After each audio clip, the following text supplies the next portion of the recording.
Limousine riding, jet flying, son of a gun, and I'm having a hard time holding these alligators.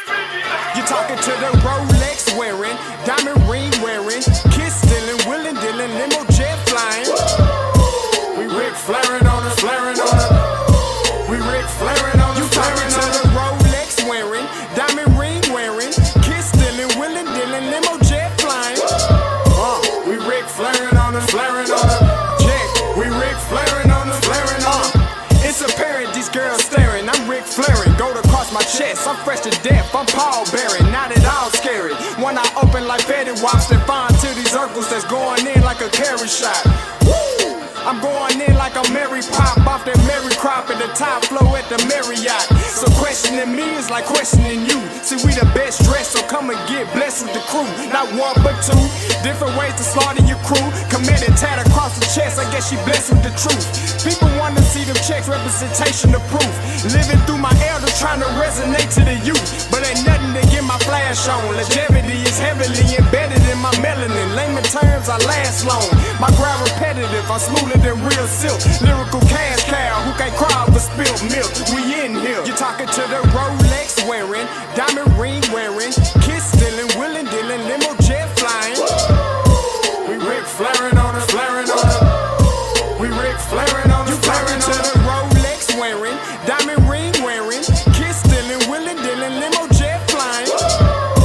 We Ric Flairing on us, flaring on us. We Ric Flairing on us, flaring on us. This ain't no normal situation, this preparation with greatness. Industry full of fakeness, it's really up for the taking. See, life is what happened to you, more so how you take it. Don't get stripped of your knowledge and mentally leave you naked. I like to live otherwise. I'm sorry that I'm fresh to death. I put the polo and apologize. See, black son, we ain't nothing like them other guys. Quit to socialize, we organize, then we mobilize. Off the deep end like a scuba diver. And no confusion, just keep it pushing like Uber drivers. Woo! Business fresh just like a supervisor in a Gucci visor. Can't find a smoother rhymer. You're talking to the Rolex wearing, diamond ring wearing, kiss stealing, willing dealing, limo jet flying. We Ric Flairing on us, flaring on us. We Ric Flairing on us. You talking to the Rolex wearing, diamond ring wearing, kiss stealing, willing dealing, limo jet flying. We Ric Flairing on us, flaring on us. We Ric Flairing on us, flaring on us. Yeah, DQ baby.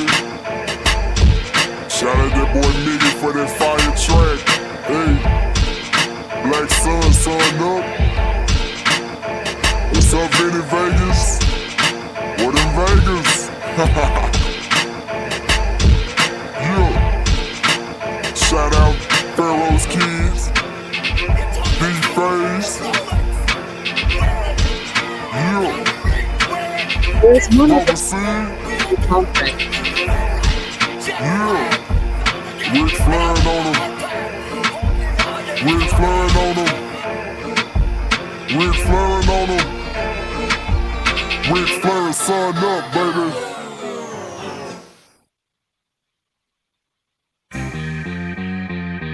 Hey, Roundtable Season 2. Scotty and Blue. Backpack coming through. Let's square it away, ain't nothing like the round table. I pay you if able to find better on cable. They made you appreciate Scotty and Blue. Football media, walking encyclopedia. Scott understand the Blue got the stats handy. Football, the topic around it, they ain't dancing. Stat sheet longer than Clifford Harris's rap sheet. He run a phone, please. See why you playing them that deep. Awkward silence, no need to be quiet. You know you saw the game, we might as well talk about it. Somebody caught a body in front of everybody. Pick six, cornerback out here committing robberies. How much you want to bet we could cover the spread? 50 yards in the game, 100 after the catch. Throw it up if you want, I'ma grab it and flex. Season 2, Captain Pettier, still with the mess. You can move how you want, but we gon' move too. Round table with your boys, yeah, Scotty and Blue. Backpack. Poet. What is going on, everybody? Yeah, listen, the round table is always here, baby. We always here to bring you, and it cannot be nothing but my boy Blue. What's good, man? How are you? What you been up to? Oh boy, wonder. You know, be on the road. On the road. Hey, man. Getting it. Hey, bro, listen, real talk, bro. I know you're gonna be in Memphis. Don't be bringing no weather delays, Blue. You listen, you 2 for 2, bro. And don't be bringing no weather delays to the city. Hey man, I'm out of here tomorrow. I'm buying a poncho before I go, man. I made the mistake wearing that cotton, like collared shirt, man, trying to look all professional, just drenched. I'm good. I'm bringing a poncho, a towel for the camera this time. We ain't taking no chances. Yeah, let me say what's up to my kids. What's up, guys? They on the video call. So yeah, man. But listen, you already know what it is. It's the Roundtable. Make sure you like it. You can catch me on my stream as well as you can catch me on Blue. So make sure you go to Blues. You like Blues, and make sure you come to mine and like mine, and you can watch it from there. All right. So appreciate all you guys supporting and everything like that. But we gotta start with some breaking news. You know we about the stats. Listen, Esaias Guthrie, top corner, Delaware State enters the transfer portal. Blue, when you heard the news, what was your first thoughts? Man, it was weird timing for me. You're going into week 2, and it's the worst timing for Delaware State, man. They get a matchup with number 7 Delaware this week. And that was already going to be a really tough game to win regardless. And now you lose arguably your best defensive player. I just want to know why this decision wasn't made before the season but before the spring when he could have been eligible this season. So maybe, something happened behind the scenes that we don't know about that maybe he'll speak on later. But I think there's going to be a lot of schools around the country at both the FBS and FCS level that are going to reach out to him and really and truly give him a real opportunity, because I think we both know, watching the film, seeing this kid play, he can play at whatever level he wants to play at. I'm hoping he finds the best situation for him and we get to see him play on Sundays one day. Absolutely, man. Listen, Esaias Guthrie is a typical size corner. I believe he's 6'2". Runs probably from tape, probably about a 4'4", maybe 4'5", but has great hands, super physical. He's great at attacking the ball at the high point. You know what I'm saying? Against bigger receivers. This is a guy that was a staple for that Delaware State defense that Coach Rod Milstead said everybody was coming back. And he was included in that everybody. And you go into week 2 without your biggest asset at DB, like you said, against Delaware, a team that loves to throw the ball around the yard. Man, I don't understand why. Just play the season out and then just jump in the portal after the season. I don't get why cut your season short to jump in the portal. Maybe a health reason. You're scared, you don't want to get hurt, something like that. But at this point in time, I don't understand it. But you can see the accolades around him, Blue. This kid is the real deal, Holyfield. Yeah, he could have added.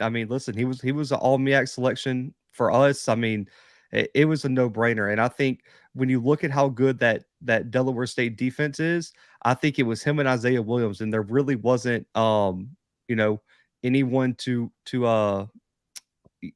go up against them, and they were the 2 best players. I thought, in my opinion, him and Brandon Savage were the 2 best corners in the MEAC, and I don't even know if it was really a debate.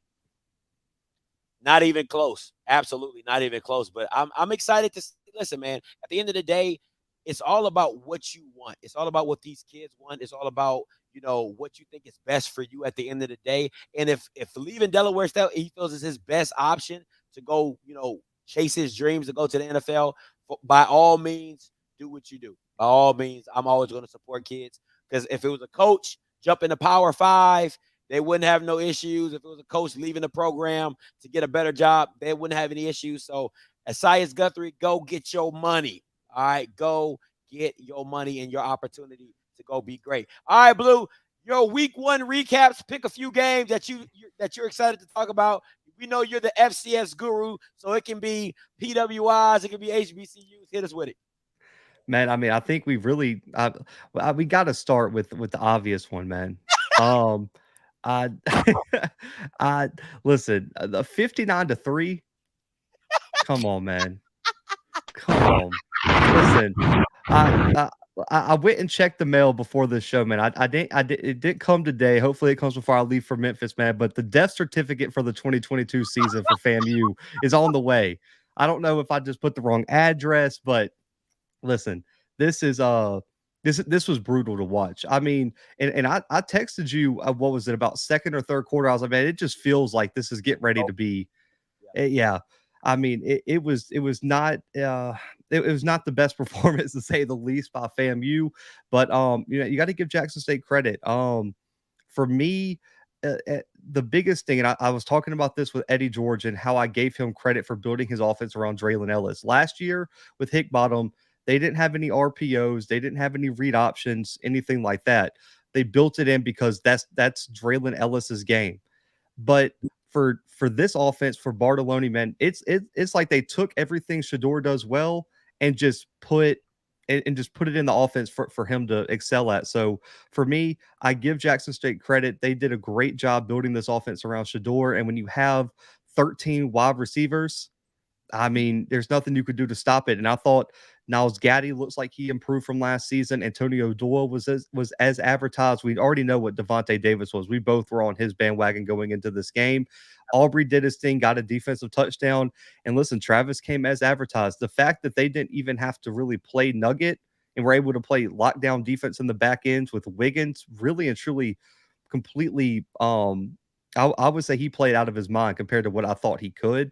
I mean, listen, I got to give Jackson State some credit. But for me, the other big game that really shocked me was North Carolina Central. That team came out and absolutely smacked around A&T. They were more physical. They looked like the faster team. They looked like the better coach team. And I got to give Trey Oliver credit. He put his money where his mouth was because he went to MEAC Media Day and spoke like this team was a championship team. And then they went out and played like a championship team. And I saw everything I wanted to from Davius Richard in terms of his development. He was dynamic on the ground, dynamic through the air. And you got to give that defense credit, Scotty. If you take away their quarterbacks, I think he had 50 yards rushing. Was the Zach kid? They held the running backs to all under like 20 or 30 yards. They played one hell of a game in the front seven. For Central. And listen, a lot of people, including both of us, thought A&T was going to win that game. And I think right now, I know South Carolina State played UCF. Right now, I think Central is the best team in the MEAC. And I don't even know if there's a conversation until South Carolina State proves me otherwise.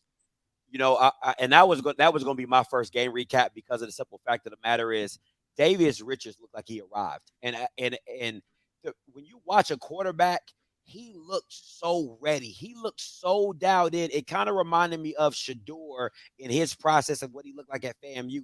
It looked like this game is not bigger than me.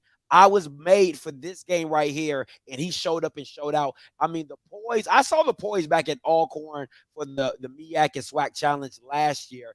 But when you're coming into this game, like you said, we both picked North Carolina because I just thought with their pedigree, picking on North Central as long as they have, you have mind control over Debo. You know what I'm saying? But North Central said, no, sir, we're coming to play. We're here. We're ready. And Davius Richards was the catalyst behind that. Didn't put his team in any trouble.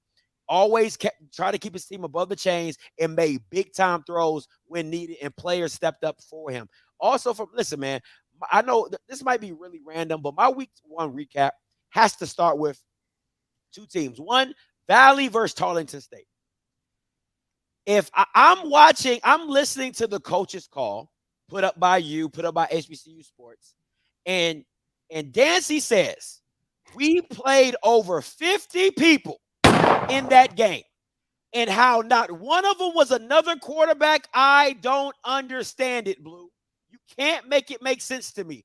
If you're happy you played 50 other people at other positions, and at no time did you think about switching out your quarterback, that is bad management of your football team. I don't care. He can get on here and talk about Easton played really well. To who? In whose eyes?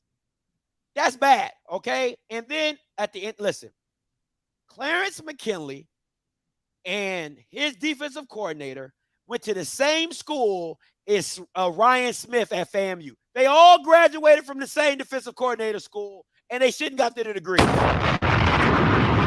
that bad. If a team throws 3 passes, 2 of them are INTs and one's a defensive pass interference, I don't think you need to worry about your DBs playing 10 yards off. You need to press man at everybody in the box and stop the freaking run. I mean, when you watch stuff like that go down, you're just like, are you kidding me right now? Like, no adjustments, no anything, no nothing. And then on the opposite end, Clarence McKinley has the nerve to tell me that Andrew Body was pressing when he had 15 throws. This is the stuff that they allow to happen in the SWAC, man. Miss me with that. So those are my two. I just, bro, I'm serious. I just couldn't. And you text me like, Scotty, are you serious? Like, he didn't complete a pass? I'm like, no, bro, he did. I thought it was ESPN. Like, you should have seen us in the press box when we saw the Southern score and we saw that, like, the SID for Alcorn. Me and him were each updating our ESPN app because we thought it was just bugging out. We were like, "There's no way Southern scored 86 and PV just beat Texas Southern, going 0 for 6 with 2 interceptions." And that PV game, though, let me tell you. And listen, Yard Talking, everyone got on me when I tweeted this out. Grambling looked atrocious. I don't care if it was Arkansas State. I don't care if it was a money game. Arkansas State should not be beating people like that. It especially the way they did it, because really and truly they kind of called the dogs off. They could have beat y'all by 70. I have so many questions about Grambling. I have so many questions about Texas Southern now. I have so many questions about UAPB, which that's not surprising. I mean, right now, PV looks like they are in the top 3 of that division. And I don't, yeah. And that is tough, especially with all the recruits you brought in and the play calling. I got so many questions about that division at every level, but I do want to bring up one game real quick. Stephen F. Austin, Alcorn State, man. If you're an Alcorn State fan, you should still be punching air right now. Listen, Scotty, they pretty much said, let's in the first half they took a 24-10 lead going into halftime. They come out in the second half, score 3 points. They shanked more punts than they scored points in the second half. I just want to remind people they handed that game. They wrapped it up, put a tag on it, put a card underneath it, everything, and just handed it to Stephen F. Austin. The fact that they won that game and Trey Self threw 3 touchdowns and Xavier Gibson did not catch a pass. If you would have told me, Scotty, before that game and said Xavier Gibson would have 0 catches, I said, okay, yeah, you probably didn't read this. You didn't read the box score correctly. No way. Or they get beat by 20. There's no Xavier Gibson was that offense, and they held them to 0 points and gave that game away. Man, they were rushing the football and could not be stopped. That Syracuse transfer, a top 5 running back in the SWAC, and I'll argue with anyone about it. He's that physical, and he runs. I mean, he runs like he runs like a defensive lineman almost, where he just is looking for contact and he's looking to hurt you when he has the ball in his hands. And if it wasn't for their punter being ineligible, you're looking at Alcorn 1-0 with a top 10 victory, and they're probably in the top 25 right now. So if I'm Alcorn, I would be upset. And I think you could tell if you watched the conference call, Fred McNair knew he let that game slip away. And you could tell in his voice and in his responses that he knows that team is better than Stephen F. Austin and that his team should be sitting at 1-0 now. And now you're staring 0-2 in the face with Tulane, and McNeese looked pretty damn good last week and gave Montana State a run in the first half until Montana State caught up with them. That team should not be sitting at 0-2 at the end of this week, given that they don't upset Tulane. But if I'm Alcorn, I am so pissed right now that I'll let that game get away, because as you know, with how competitive the SWAC is this year, coming into the season, you can't let games like that get away. Absolutely. Yeah, but at the end of the day, like Maynard said, we don't get paid for, yeah. Yep. You don't get paid to win SWAC games. So, but I'll say this, Blue. I love Coach McNair's response to out-of-conference games. I absolutely loved it. He said, we schedule them regionally. We go out. We know we can compete. We're going to go out and compete. We're going to give our best effort. And that's what football is all about. That's absolutely what football is all about. Shout out to Coach McNair for the coaching that he does. Going back to your week 1, how do you feel? You know how I feel about Willie Simmons. How do you feel about Willie Simmons after the 59-3, after a whole year, and that's what he puts out on display? Do you feel he can win the big game? How are your feelings about Willie? it's tough, and I think he took this loss really personally. I don't know if you watched the video I posted of his press conference of him in the car. You could tell he didn't want any part of that interview. You could tell. He was late, and he just he was just like he was just out of it, and you could tell that loss really bothered him. And he spoke about it on the coaches call too. And this is something that I talked about on my show yesterday. Where's the mindset of the locker room? Because to me, this is bigger than just winning the big game or just going out there and coach. You know how it is, Scotty. You've been in a locker room, and I'm sure you've been on teams that haven't been very good. You know what it's like in there. It's hard to get ready for practice. It's hard to motivate yourself to go into games. And if they don't play well against Albany State, I'm telling you right now, things are going to get very, very hard for them over the next few weeks. If they don't beat Albany State by double digits, I don't know if FAMU finishes top 3 in the division. I'm that worried about just the morale of the team. And everyone, I've had some people message me about playoffs and things like that. If you expect to get a bid after getting beat 59-3 week 1 and you're sitting at 0-2 right now, you better be wiping people out through the rest of the season. I mean, no close games. And you better hope pure chaos happens from that 20 to 35 range in the FCS rankings. I mean, you got to hope for pure chaos.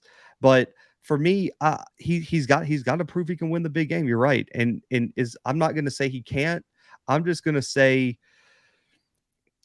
right now, man, I question his strategy because the game plan for both the Southeastern Louisiana game and the Jackson State game just it didn't make sense. And what happened was what really happened was, I think when they got down 21-0, Scotty, you know how it is, they panicked again. Yeah. And when you just had Musa going back there, you stopped running the football, you stopped, doing what made you successful the week before, it just didn't work. And so for me, he's got to take a long look at himself and say, are the transfers I'm bringing in going to fix what is happening? What just happened? And I think right now, and I don't remember who said it. I heard this in one of the interviews or something I was listening to. Right now, it's looking like everyone talked about all the upgrades for the SWAC.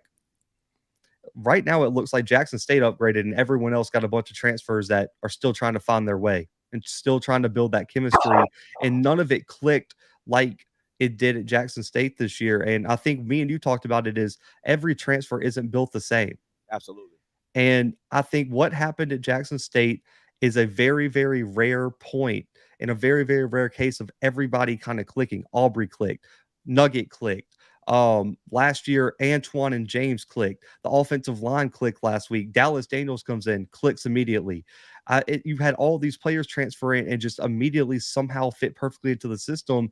And FAMU and some of these other teams didn't have that. And so Willie Simmons is going to have to prove he can win the big game this year sometime, because the big game, really and truly, the only other big game you're going to get is the Bethune-Cookman game at the end of the year. And then if you make the playoffs, you got to win that game. And right now, looking at FAMU, they don't stand a chance against any team that's going to be in the first round of the playoffs unless they get lucky and play like a Pioneer League team. Boy, oh man, you came in with the sledgehammer. Your stars from week 1. All right, I'm gonna go first because I know you probably got a list of them. My stars from listen. Sadly, I have to say, Trayvon Conley and all 3 of the running backs from PV.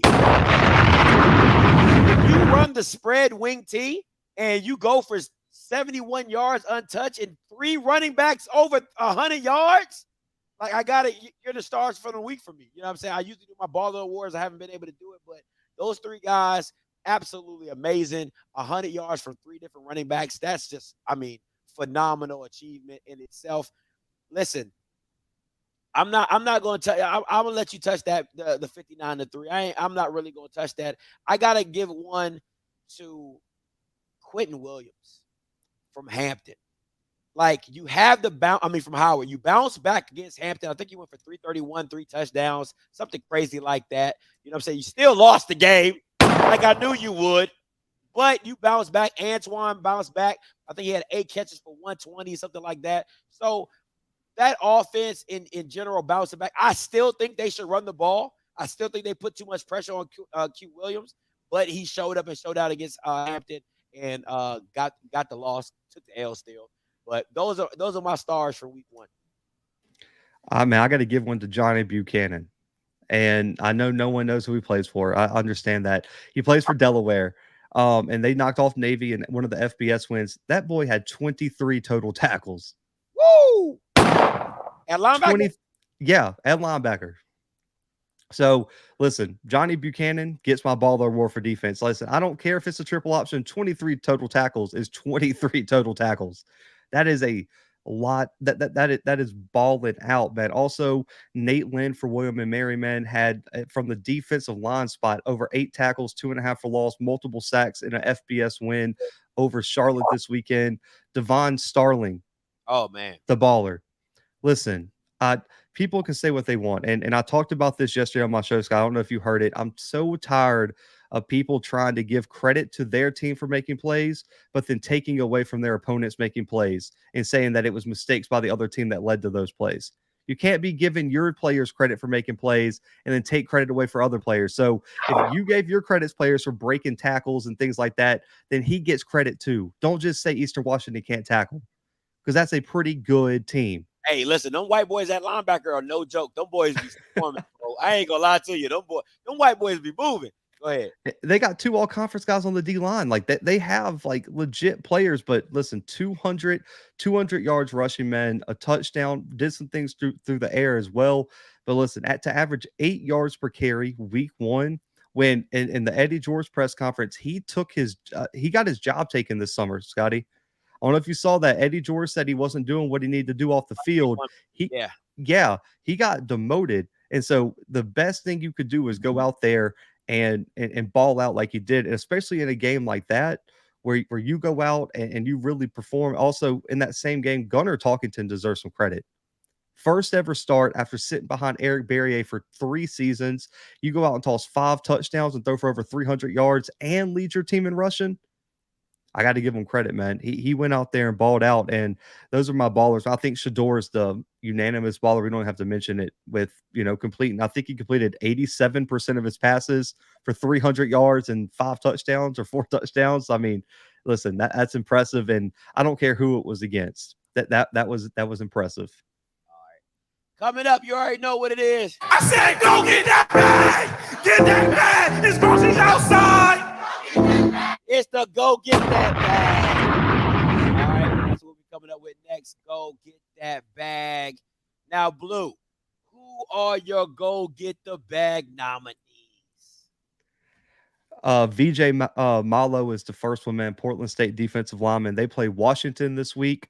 And listen, last week he performed really, really well against San Jose State. They almost pulled off the FBS upset. This is a guy who came from the JUCO ranks, man, went to Portland State, was an all-conference guy last year. This is his chance to prove that he has NFL talent against a Washington offensive line that I think has some holes. VJ, he's been on the show, man. I know he watches the show. He needs to have at least 3-4 tackles for loss this week, man. He needs to go get that bag this weekend, man. And listen, Michael Ayers, man, hey, that's soundbite, man. It gets me pumped, man. But listen, Michael Ayers too. Listen, he got the bag last week, Scotty. When you throw 4 touchdowns in your first start against Kennesaw State and lead Sanford to a top 10 victory, it's time. But we saw it. Listen, we know what Georgia is on the defensive side of the football, and we know what they did to Bo Nix. If Ayers can go out there and have a solid day, that would be great for him to put on there. Absolutely. If you can do it in Athens against that Georgia defense, it's there, man. Listen, Matthew Jackson gets another chance against the FBS program this week. They were 8 points away from knocking off Eastern Michigan last week. They get Bowling Green this week. He was the ASUN Defensive Player of the Year, the preseason Defensive Player of the Year again this year. It's time to go get some sacks, man. Listen, Matthew Jackson, I need at least 2 sacks from him this week. At least. Hey, go get that back! Earshot Davis, UCLA, man. We already know what it is. I don't even need to explain it. It's time. You played Miles last week. It's time to show you can do this on the Pac-12 level. And I think me and Scotty both believe he's talented enough to go get that bag this week. Absolutely. And Xavier Gibson, we're gonna have a heart-to-heart here. We're gonna have a heart-to-heart here, because outside of KJ Kinsler, there wasn't no one that can hold him out there.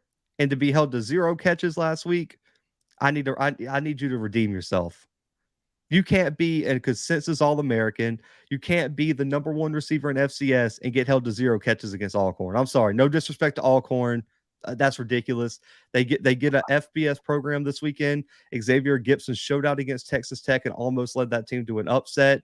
I need more. And then listen, Gunnar Talkington, his first year starting. This guy only has, I think, 1 or 2 years of eligibility left. We saw what Oregon looked like last week. That defense can be had. Gunnar Talkington, in my opinion, man, if he goes out there and balls out against Oregon, people are talking about him as a potential guy who could be at the top of the FCS and potentially could be a guy to go in the late rounds of the NFL draft. So Gunnar Talkington's got a lot to prove this weekend against Oregon in Autzen Stadium. Oh, man. I said, go get that bag. Go get that bag. All right. I love it. I love it. My go get that bag. First and foremost, J.J. Davis, Norfolk State going against James Madison. Listen, you had a horrible game against Marshall. The O-line couldn't block for nothing. I need you to bounce back. You're supposed to be the MEAC player of the year. I need you to. I said, go get that bag. All right. Jeremiah Hickson, UCLA. Listen, as well as Demetrius Davis from UCLA, I don't know if he's going to be playing. He had an ankle injury early in the Miles game, so we'll see. Demetrius Davis, you were supposed to be at Auburn, so this is nothing new. Show him why you need to be on this Power 5 level. And Jeremiah Hickson, you need to show up and show out and take the top off some of this defense, get some big bombs, get some catches. I say, if you can get about 7 for 105 or 7 for 95 in the tub, that is a damn good game. Listen, I love this guy. Me and Blue both. Zy Alexander, Southeast Louisiana, Florida Atlantic. Listen, top DB out of the Southland FCS. Listen, if you can go in here, get a pick, get some pass breakups, you're going to solidify yourself as one of the top FCS DBs in the nation. So you can. I said, go get that bag. All right, Quinn Williams, Brokenberg, and Antoine, all from the UCF game. Listen, this is I put all three because they're the highlights of the team. But Q-Dub and Antoine got to show up if they listen, especially for Q. All right, you can do if you do what you did against Hampton. You're not doing that against South Florida, but if you can do 250, 20 of 31, 250, a couple touchdowns, that's decent. Antoine gets you about 5 or 7 catches. If you get over 100 yards in the tub, that's a great game. And listen, I need my boy, Andrew Buddy. I need him to bounce back. I need him to have a Rice type of game against North Texas. I need 300. I need 100 on the ground. I need next level production to bounce back. Win or lose, I need him to go show his stuff. And Jordan Lewis, Trey Lang, LSU. There's no Dumas. He has a messed up hamstring, I believe. That's what I've been hearing. Jordan Lewis, you were the FCS Defensive Player of the Year. Act like you know it.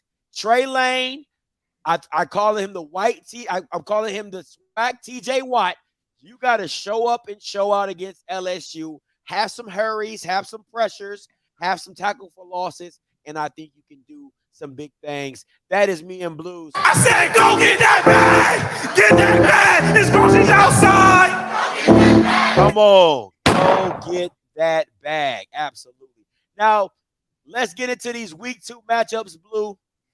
All right. Go. We got.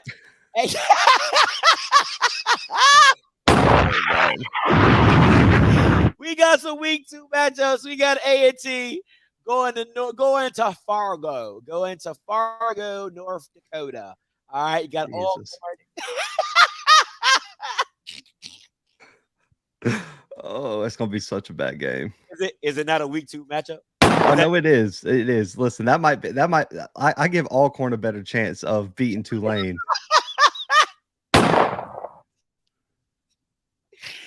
Oh man, listen.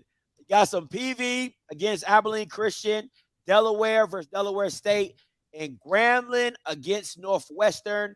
In your opinion, Blue, are there any must-win games on this week, and then some of the matchups you're looking forward to as well?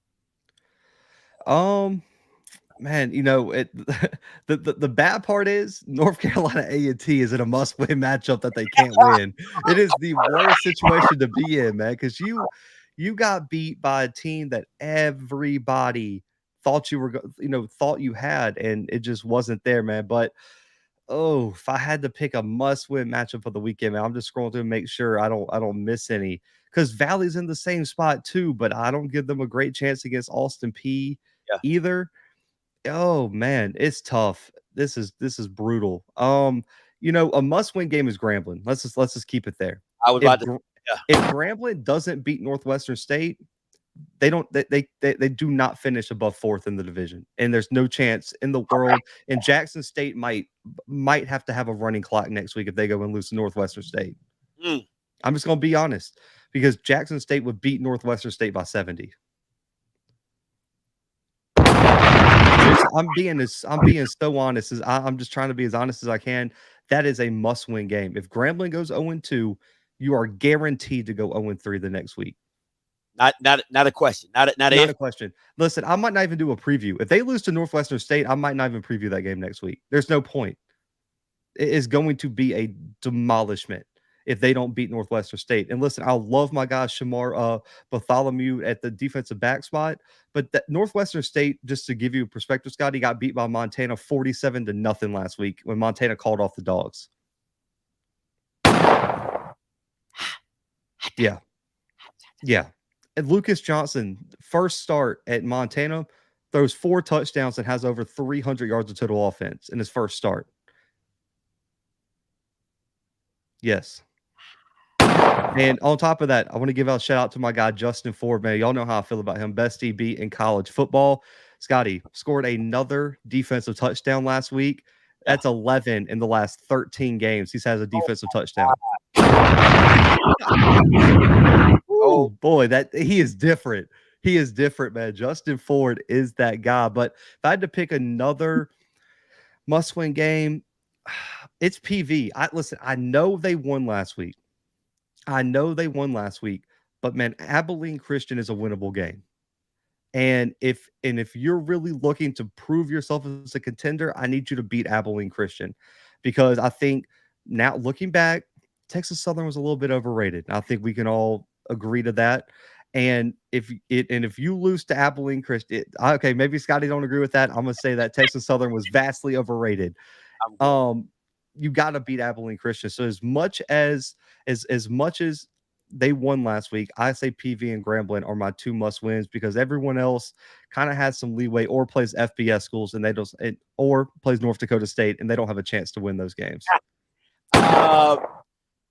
I think, sadly, FAMU Albany State is a must win.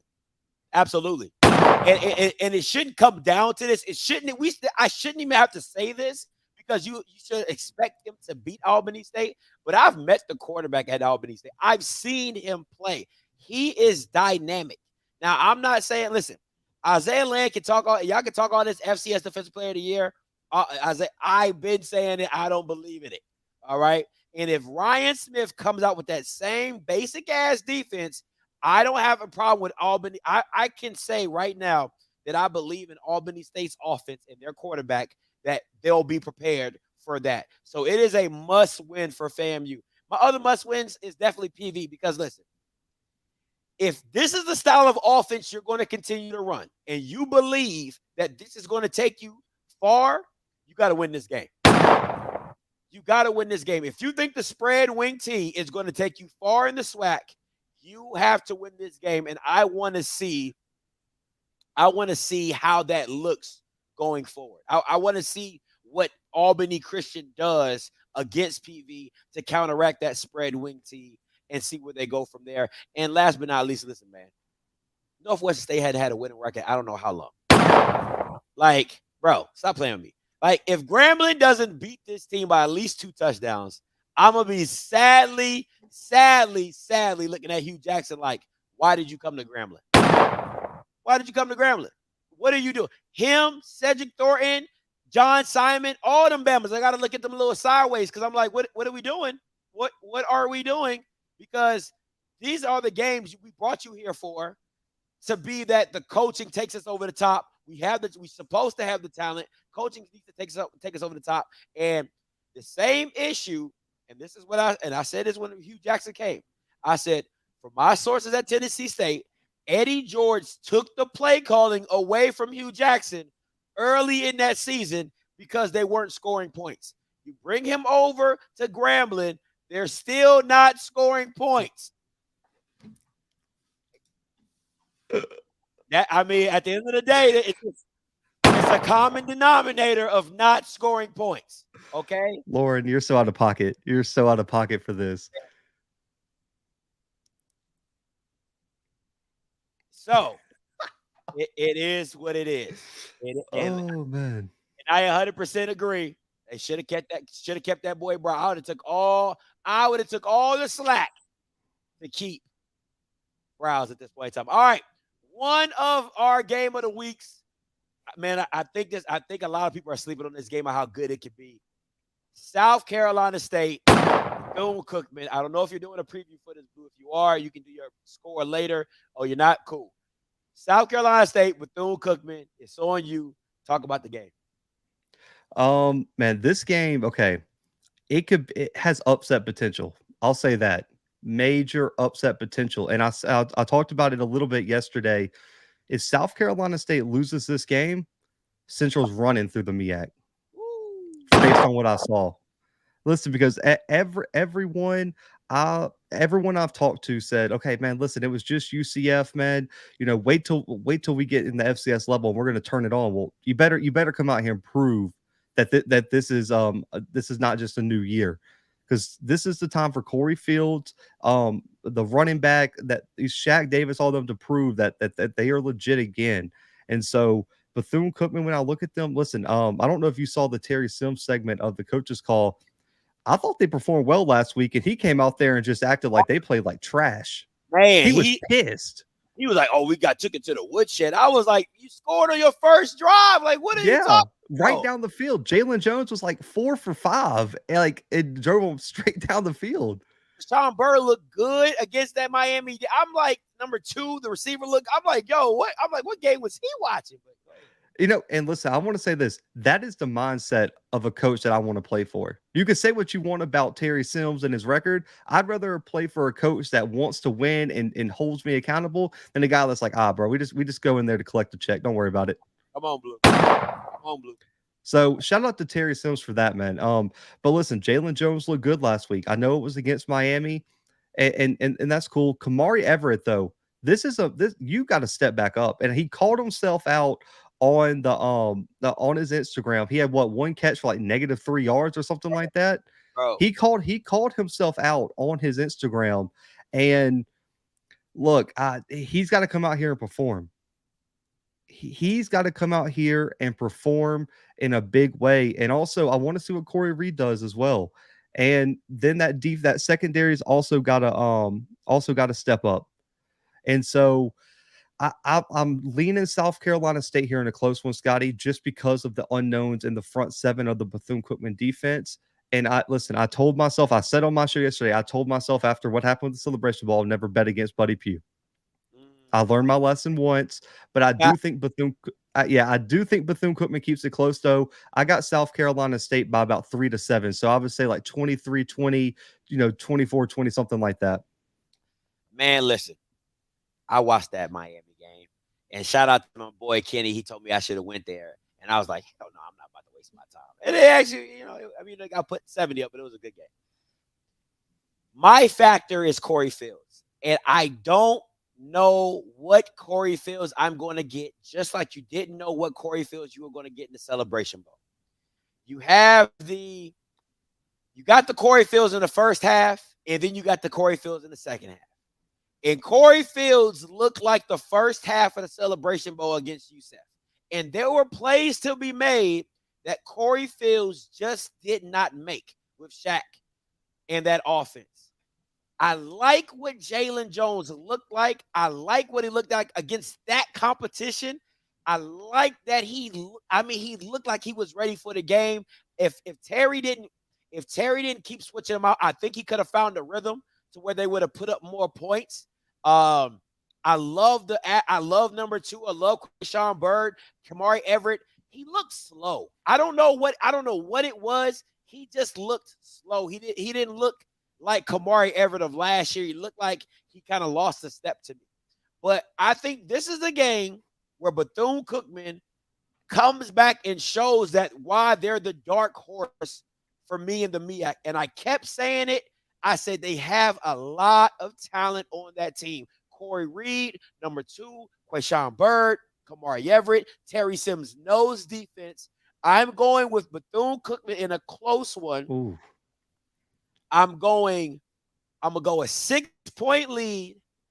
I'm going to go 17-23 Bethune-Cookman. I'm going to go. I know I've been harsh on Jalen Jones. I've been probably the hardest person on YouTube on Jalen Jones. But they have a lot of talent. And I agree with you. I don't bet against Buddy Pugh. I love Jablonski. I love BJ Davis. I just think that Jalen Jones is the key factor to this game. And I trust Jalen Jones more than I trust Corey Fields. Now, let me ask you, you got them winning. So let me just give you the rundown of this South Carolina State schedule. So they're sitting at 0-1, right? They lose to Bethune, according to US, 0-2. Their next 3 games are at A&T, at South Carolina, then FAMU. Jesus. Where are they sitting? Where are they sitting after those? After the first 5 games? They losing to South Carolina, so that's what 0-3. That's 0-3 at least. I think they can catch North Carolina A&T slipping. I think North Carolina A&T is going to be, listen, they just get mollywopped by North Dakota State. They just lost to North Central. Sam Washington's on the hot seat. I think Buddy Pugh comes in there. Because remember, these aren't conference losses. So he's still good. These aren't conference losses, so he's still good. I think he rights the ship and he gets that win against North Carolina A&T. And then you said, what's the last one? FAMU. Where is it at? It's in Orangeburg. Oh, it's South Carolina State. You got so with that pick, that means you got South Carolina State going 2-3. That means you got A&T going 0-4 to start the season. I think this is Sam Washington's last one. I don't, because losing to your little brother, getting mollywopped by North Dakota State, coming off that bad of a loss, coming into they played Duke. In between. Just keep it coming, Blue. Just keep it coming. You know what I'm saying? It's looking like one of those years, and then next thing you know, Connell Maynard's going to be in discussion for the job. Dude, I'm looking at A&T's schedule. That they easily could be 0-5 because they go to North Dakota State this week. They go to Duke in week 3. Week 4, they got South Carolina State. In week 5, listen, Bryant is no joke. A loss. That because they just Bryant just took who was it? It was either FAU or FIU to overtime and almost beat them. Yeah. And this week they got a big game against another Rhode Island this week. And then on top of that still doesn't include the Campbell game, the Norfolk game, or the Gardner Webb and Charleston Southern game on that schedule. I mean, what are we talking about right now? I'm not winless. I wouldn't call them winless, but it can get there. If you start going, listen, man, you already know how misery loves company and how the snowball effect takes in sports. If you start going down that path and you just start losses just start stacking up, team starts giving up because they don't feel like they have any chance or they're not playing for anything, it can get ugly really fast. Really, really, really fast. That's okay. So because I know, listen, we know how bad A&M look. We know Valley's sitting at 0-1 too. FAMU sitting at 0-2. We'll see what happens this weekend. Bethune could make a run to that number 2 spot in this division. Absolutely. And the game to me is Alabama State and Bethune. That right there, depending, I don't know if they play each other this year. They should, because they have to play all East opponents. Is going to be the number 2 spot. And I think if you add Bethune, I don't know if Bethune plays FAM, it should be FAM. Bethune and FAM and Bethune and Alabama State, those games are going to be pivotal in those matchups. So Bethune, Bethune lost to Miami last week. They got South Carolina State. They get a bye week in week 3.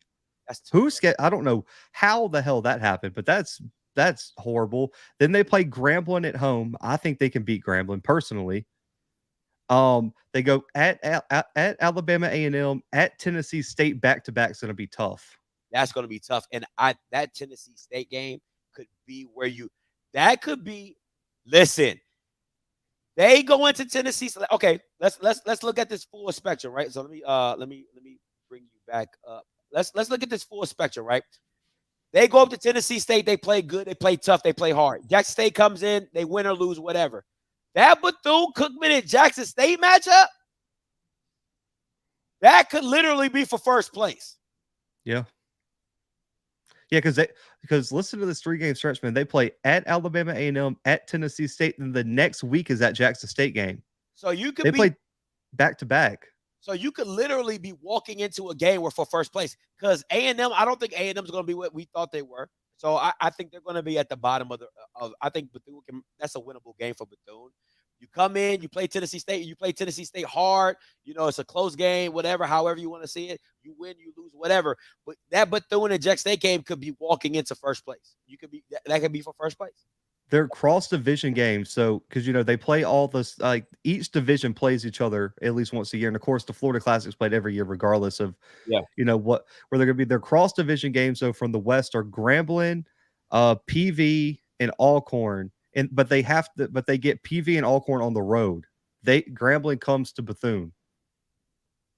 I think the Alcorn game is a tough one. I think the game. I think Bethune can win that. I really do. I think Bethune. And Alabama State's their homecoming. That's gonna be a damn good game. I mean, Bethune. It's funny now. Bethune-Cookman, as they grow into the season, their schedule looks more and more impactful as it goes along because of the matchups and where that could place in. Because you beat Alabama A&M, you lose to Tennessee State, you're still playing for first with Jackson State if Jackson State don't slip up until that time. So that's a first place divisional matchup. So I mean, this could get really crazy. And I think isn't Jackson State playing at Bethune? It's Jacksonville. It's in Jacksonville. You know what I'm saying? So now if I'm Bethune-Cookman, now I'm upset that that's an away game and I could have had it at home for first place. There's a lot on the line this weekend, to say the least. It is. I mean, this season could go really weird, really quick. So let me ask you this, because I got asked this yesterday on my show. So if A&T fires Washington, everyone's talking about Maynard being the guy. Kano coming from A&M, going back to A&T. With how bad he looked week 1, is that still the right choice? Because a lot of A&T fans I've talked to said they don't want Maynard to come back. They want them to go get an outsider who has FCS playoff experience to make a run through the CAA. I think that's what you have to go do. Listen, I'm not even going to lie to you. That statement he made, I don't give a damn what school I was coaching at. He's out. For me, he's out. I don't give a damn what you're talking about. Conor Maynard could not coach anywhere. If I was an AD and I heard that statement, I don't want you nowhere near my program. No lie. So you can kick it at A&M and you can win SWAC games all you want, but for me, nah, I'm good. I'm good on that. That's how I feel. You got to get someone that knows how to win in the FCS playoffs and how to win in a conference like the CAA, because man, the competition is not going to be, the same as it was in the MEAC or the Big South. Man, you were going to have to beat the Delawares, the William and Marys, the Campbells coming in. Man, Campbell is going to be a problem in that conference.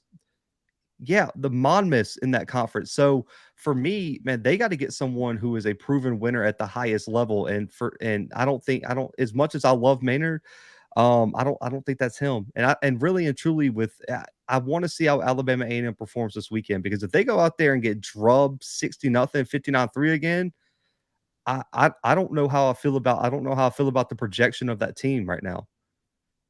And I have to be honest, I actually love Cotton. Like you said, I love Cotton Maynard as a person. He's dope. Like, as a person, he's funny, he's cool, he's relatable, and that's why people would play for him. But me as an AD, I couldn't hire you because of your mindset. Like, that really bothered me. And if anybody doesn't know what he said he doesn't get paid to win out of conference games. He gets paid to win SWAC games. That mindset for me just doesn't work, because you're a football coach. You get paid to win football games. When you step in between those lines, FBS, FCS, you're paid to win the game. Now, the likelihood of you winning an FBS game, we all understand the odds. But FCS? Oh, nah. Hang on. Last week, the CAA had 2 teams win FBS games in that conference. They were the only 2 of the season. Both came from the CAA, and William and Mary beat Charlotte by almost 20. It's a mindset. At the end of the day, it's a mindset. All right, we're going to the game of the week. If you haven't checked out my man Blue's breakdown, you're bugging. All right, you know he's the best with the graphics. Talk to him, Blue. Hey man, this is a big one. We know what Jackson State did last year, man. I put this one up just for people who don't know, much going on. But looking a little bit ahead, man. My keys to the game personally for Jackson State is you got to let the offense run through Shedeur. They're going to. That's the only thing all year. Put the ball in Shedeur's hands and let him do it, man. You built the offense around him. Everyone says he's the best quarterback in the country. Run it through him. And so that's the key. The offensive thing is simple. Just do what you do. Now the defense, it stopped the run, but I really wanted to make a key point of gap and tackling discipline is going to be huge this weekend, because we saw with the explosiveness and with some of the athletes that Tennessee State has, if you make a mistake and leave a gap uncovered, Devon Starling's taking it to the house. Is going to be 6 points on the board. Let's not act like Rosh can't take it to the house as well. Oh, yeah. And same for Ellis. Yeah. Let Ellis run a read option and Aubrey Miller take a bag angle at him. He's gone. And, for me, the biggest thing, too, is this was the biggest. And Niles Gaddy did a great job last week. But last year, my biggest critique of Niles Gaddy wasn't anything about his pass rushing. It was his aggressiveness. Because he would get too far up the field and the offensive tackle would just strong arm him and there'd be a cutback lane. And if you leave that for Devon Starling, he's taking it for a big gain. And also that wide receiver, number 24, I'm blanking on his name right now. They ran a screen pass to him in last week against Eastern Washington. Yeah. And he got kind of slung and he stayed on his feet and took it to the house. And they got so many guys like that, because that doesn't even consider Zaire Thornton, who's an all-conference wide receiver, Holloman, who's a 4-star Georgia transfer. They have a lot of talent on offense. This narrative that some people are trying to run with that Tennessee State ain't got athletes is the most uneducated, unfilmed watching people I've ever met, because they don't know a damn thing about what they're talking about. If you hear a channel say Tennessee State doesn't have speed or athletes, they don't watch a lick of film and don't know a single thing about football. So I'm so tired of that narrative, man. That had me so heated yesterday. They have athletes and they have speed. That doesn't mean they might not win this weekend. That's fine, but they have athletes and they have speed. Listen, I talked to a Jackson State player's parent on the defensive side of the ball, who is one of the top players on Jackson State's defense, and he said, man, he called me because he saw the episode I'm talking about and said the guys are just wearing their blue and white glasses. He was like, they ain't got no idea what they're talking about. He was like, Devon Starling is going to be one of the fastest guys on the field. And so we'll leave it at that. But for Tennessee State, it's easy on offense, man. You have to start fast. If you let Jackson State get up 7-0, 14-0, it's over. You have to do what you did last week. They put up 19 points in the first quarter, Scotty. And that was the key for them to stay in. That was the key for them staying in the game. And they also have to establish their pace. You know what it is. What happened with FAMU is they tried to play Jackson State's game. They said, we see what Shedeur's doing. Yeah. So we're going to put the ball in Moose's hands and hopefully he can beat Shedeur. Tennessee State's not doing that. I know for a fact they are running an RPO read option game this weekend.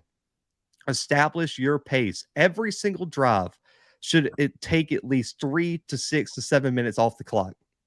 Keep your defense on the sideline and make sure number 2, who is the best player on that Jackson State offense, is sitting on the bench talking to the pregame show.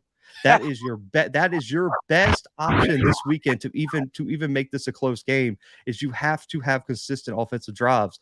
With FAMU, the worst thing that happened is they had a quick 3 and out, and then Shedeur Sanders walked Jackson State down the field 12 plays, and FAMU didn't have an answer. It was We're going to run the ball. Shador's going to throw an out route. Shador's going to throw a curl route. Shador's going to hit this. And that was all it was. And he went like 8 for 8 on that first drive, and the complete air was taken out of that stadium. Scotty, you were there. It didn't feel the same after that. And then you know what happened? They walked back on the field. That quick 3 and out. That drive took like 35 seconds off the clock. And then you know what happened? Number 2 went back out there and walked them right back down the field. You cannot have that happen this weekend. And the other key is you have to win the turnover battle. Tennessee State doesn't have a shot in hell in winning this game if they have more turnovers than Jackson State. You are going to have to force turnovers, and Draylon Ellis is going to have to take care of the ball. Listen, we know what type of athlete he is, but Scotty, he has some really bad turnovers last week, just not hanging on to the ball. Because if you're running with the ball in your palm like this, it's not tuck that ball in and get down. Do not risk a bad turnover, and make sure on those jet sweeps, you put it in the wide receiver's gut and he has the ball before you let go. It's small things like that. So for me, turnover battle, if Tennessee State turns the ball over once and Jackson State doesn't, it's over. Jackson State runs away with this one. I won't say it's over. I think all turnovers aren't made equally.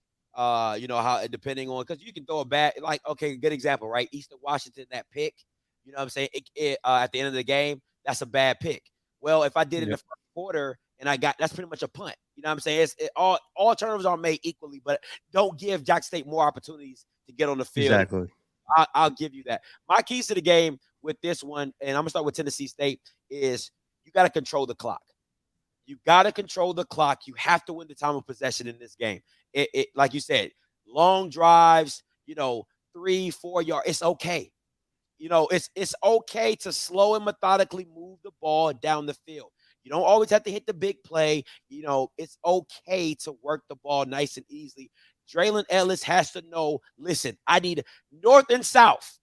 This is not an east and west game that you want to play with Jackson State. They're too fast pursuit-wise to tip-tap back in the backfield trying to dance north and south, get yards, get it going early, right? I totally agree with you. You want to score fast. You want to put Jackson State on a response, right? You want 7-0, 3-0. You want to put them on till they have to respond to you scoring. You definitely want that to happen. Defensively, listen, you've seen this scheme with Eastern Washington. You tackled really well in the first half. I mean, you were solid. You rallied to the ball. It has to be that to another level with Jackson State. They have guys that can make you miss and take it to the crib. You got to stay disciplined. And listen, the defensive coordinator has to give multiple looks. Please, for God's sakes, don't take the Smith route, okay? Please, Lord, don't take the Smith route. For Jackson State, once again, it starts with 2, it ends with 2. He needs to stay upright. He needs to stay in. He needs to have a comfortable pocket, and he needs to work the field like he did against FAMU. You want to continue to be balanced. Listen, I can't stress this enough. Even though Shador threw it 33 times, it never felt like he threw it 33 times. They still continue with draws, runs, up the. You got to keep the defense honest, and so they just don't sit back, pin their ears back, and go get Shador and move that offense. And defense, listen, just do what you do. Tackle and make plays. Pursuit, make plays, and do what you do. Back to Tennessee State real quick. You can't let Shador scrambles beat you. God, it's those plays are so backbreaking. You got to stop the Shador 4, 5, 7, 10, 15-yard scramble runs because they come at the most inopportune times. 2nd and 12, he gets a 7 or 8-yard scramble. 3rd and 9, he gets a 9-yard first down. You can't let those happen. I'm excited, though. I'm excited, but those are my keys to the game. It's going to be a good one, but you're right about Shador. But listen, man, I did a QB spotlight because I think the QB battle is going to be amazing this weekend. And I said this, I know you don't agree, but that's fine. I mean, Andrew Body, probably top 3 quarterback he faces, but Draylon Ellis and Hajj Malik Williams are the 2 best quarterbacks Jackson State will see all year. And it's not close. And people, I guess, got me and you confused yesterday. They were like, you said Musa was the best quarterback in the SWAC. I was like, When did anyone say that? Because I sure didn't say it, but anyway. But for me, man, listen, we see Shador's stats up there. 87.9% completion percentage. That is ridiculous. That's 7 on 7 like stats. That's what it looked like out there. I ain't even gonna lie to you. That's exactly what it looked like. And he completed a pass to 12 different receivers, man. If you let him have that sort of time in the pocket, and he could just say, "Oh man, I see Dallas Daniels over there in the corner, but also Shane Hooks is over there. Who do I want to throw to?" And he's just playing a guessing. Like, you can't let him sit back in the pocket and do that, man. And for me, the other thing is, I think Tennessee State. Listen, I just got word. That's what I was just texting. Terrell Allen, the all-conference Austin Peay transfer. We'll talk about him in a second. He is fully healthy and will be back this week. He only played 8 snaps last week. He's coming back, and that's a guy. I'll show you his stats in a minute. So listen, as much as Jackson State didn't have the whole team travel last week, I heard it was about 15 players for Tennessee State that weren't there last week too. So we're gonna, so we're gonna see some people coming back. But for Draylon last week, man, I heard this narrative on as I watch everyone's previews. Some people were saying, "Oh man, he didn't throw the ball. He didn't throw the ball well. He completed 63% of his passes for 257 and 2 passing touchdowns." That's pretty good for your first ever start against a pretty good defense. And your run first team. Yeah. And your guy went for $200 bills. Like your run first team. So 400 yards of total offense. That's not a bad first outing. Like and Draylon accounted for over 300 total yards last week. And what he had like a 60-yard touchdown run, 50-yard touchdown. Yeah. So I mean, I don't think people are so used to the Shador style of offense because that's all they see. But you can't blame him being dynamic as a problem because he can't. You get what I'm saying? Like he goes for 250 and runs for 70. That's 320 yards. Like, what are we talking about? Like, that's what happens when you have a guy that's that dynamic. And I didn't want to cut you off on your spotlight, but the thing for me is turnovers with Ellis, making the right read and not forcing the ball. That is the only thing I'm focused on because it was a throw, and I know you probably remember he was rolling right, and I mean he threw it on the dot, and the DB was right on the receiver. That's a tough throw, great catch, but it's like, do I want you to continually keep making those type of throws? I don't know, but go ahead, bro. The one thing though I will say, and listen, I've talked to Draylon's dad, and I've talked to Draylon. The number one thing I got to see this week is his deep ball. He only hit one. Everything was in the intermediate to underneath, which is good because Scotty, we talked off camera about when he transferred. I said at Austin Peay, he was great with the deep ball, but he was very inconsistent underneath and in the intermediate. He ate up Eastern Washington there, but last week he only threw 7 passes 20 plus yards down the field, only completed one of them and had a pick, which was that last pick in the 4th quarter. So he has to be more efficient down the field. But if I had to pick 3 keys for Jalen Ellis, Scotty, it would be these 3: efficiency, rushing threat, and limit turnovers. Those are the 3 keys. If he can not have turnovers, if he can be a threat with his legs, I'm talking 50 to 85 yards rushing, and he can be efficient anywhere between 60 and 65% completion percentage. Perfect game for Jalen Ellis, in my opinion, regardless if he wins or loses. So, in my opinion, man, I see the comments. Listen, this is a bullshit comment. You didn't watch the game if you say this. Anyway, Draylon Ellis to me is the X factor, man, because we know they're a run first team, but he was the cause of multiple turnovers last week. And if he's efficient and can limit those turnovers, I personally think Draylon Ellis has a chance to make this thing competitive, because I think the number one thing people did with Musa is, we can agree, even though he played well against UNC, he wasn't proven coming into the season. We didn't know what Musa was going to be. Draylon Ellis is a conference offensive player of the year. Draylon Ellis was an FCS freshman and sophomore All-American.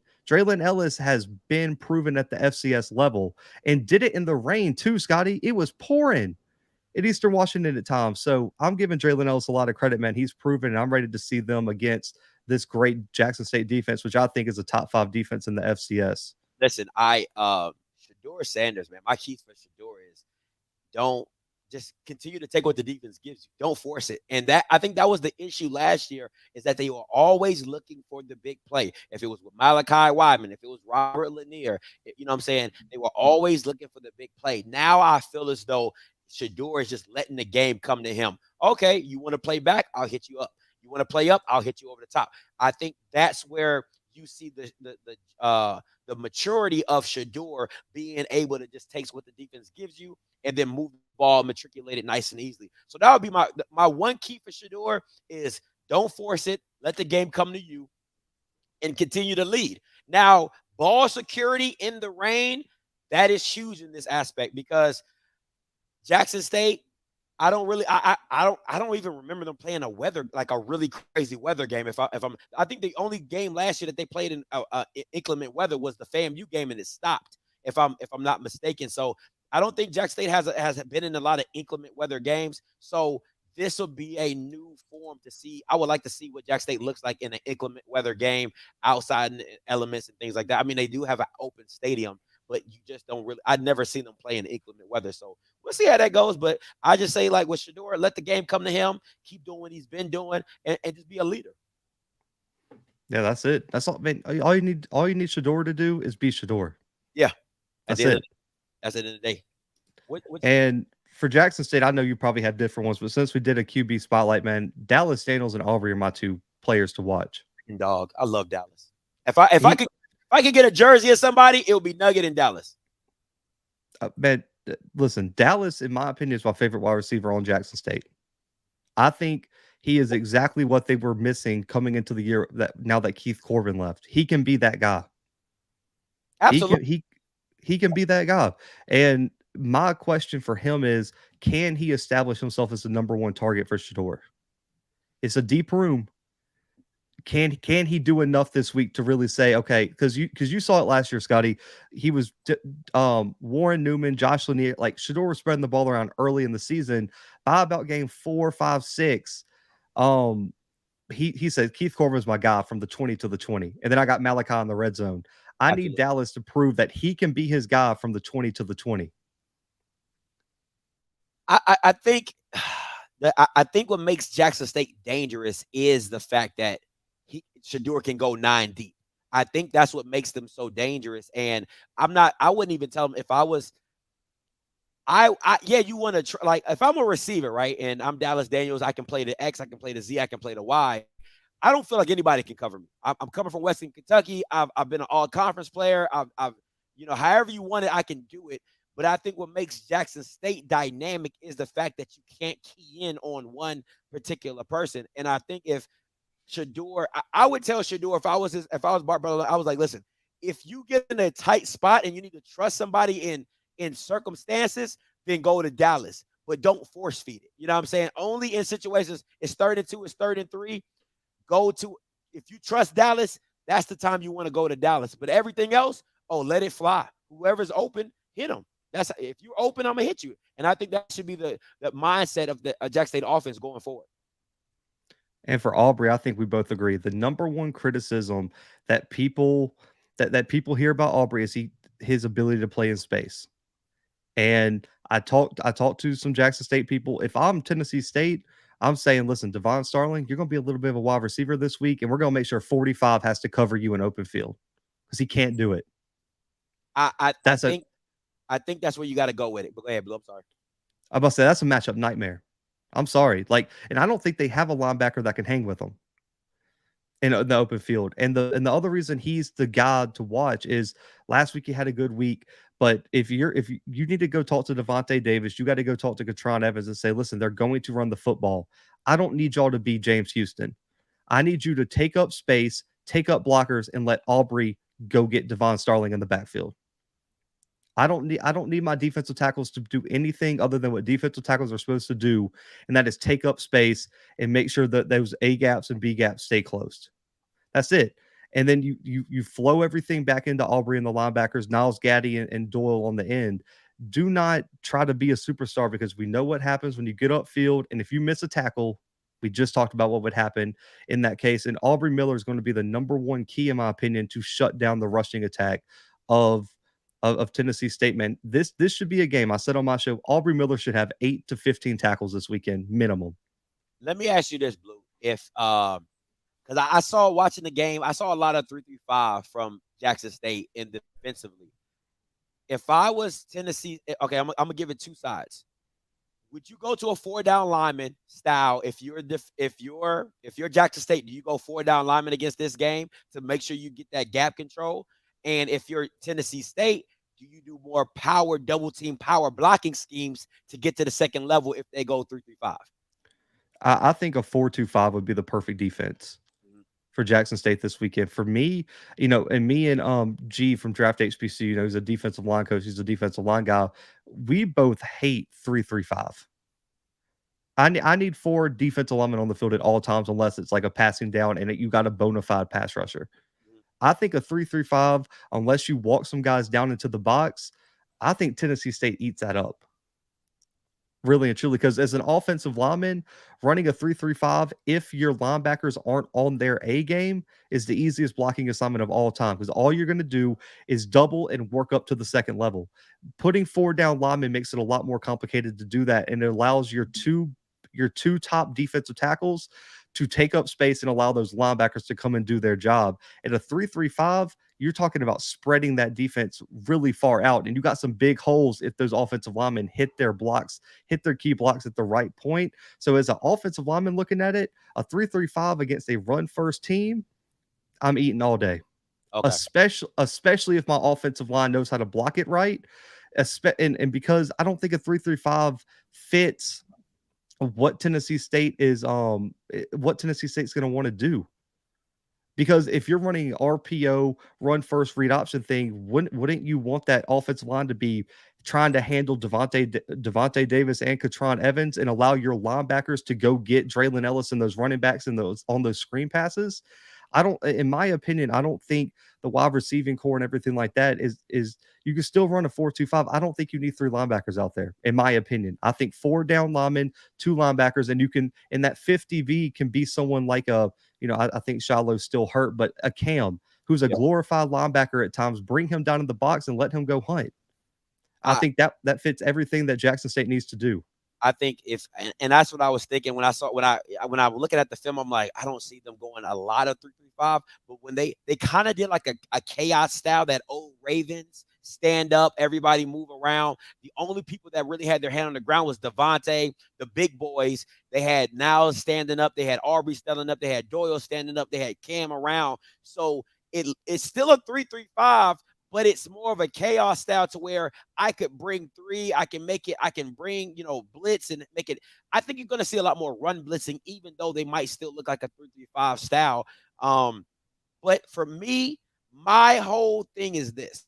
I gotta move Devontae. I got to move Devontae Davis. If I don't care what it looks like, we got to double him to get to anybody else, because he is the key. If he doesn't move, I mean, if you're RPNO the DN, okay. If you're RPNO the linebacker for the pass, okay, I get all that.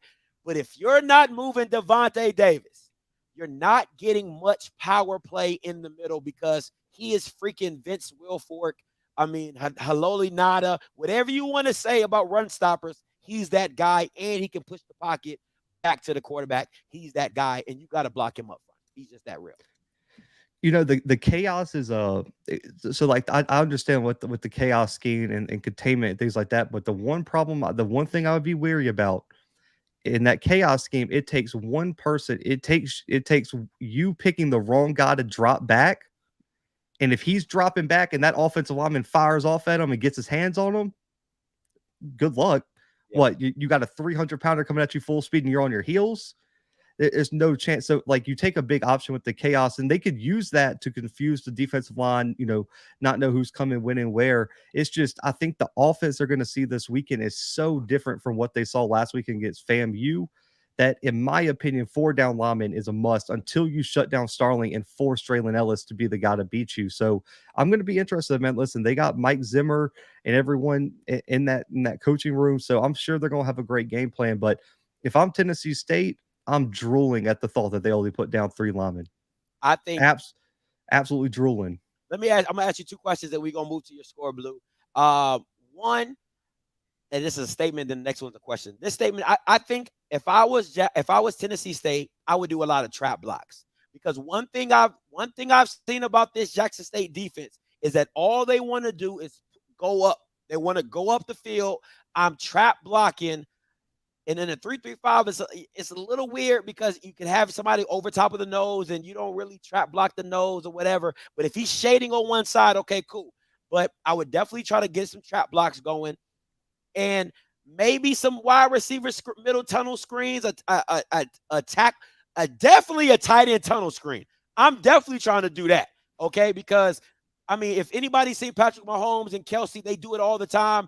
You're doing a fake option, the tunnel screens on the inside. And so, anyway, I'm getting a little too deep, but my thing is, how is the Tennessee State secondary? Because I know a lot of people want to talk about that. They say it's not up to par. What's your opinion on that Tennessee State secondary? That's why I wouldn't worry, man, because they're young. They got a lot of new guys back there. They're one senior safety. They lost him. I'm blanking on his name right now. It's like Corey Raymond went to the XFL, has a chance to go to the NFL this year. So, I mean, I'm rooting for him. He was a hell of a safety. They have a lot of new names back there, man, but they got some transfers that last week, man, it's tough to defend Eastern Washington. Now, listen, they throw for 300 on everybody. I put no stock into it's been happening for like 15 years. Listen, just to remind you guys, Eastern Washington has the most Walter Payton Award winners in the history of FCS football. And that goes quarterbacks, wide receivers.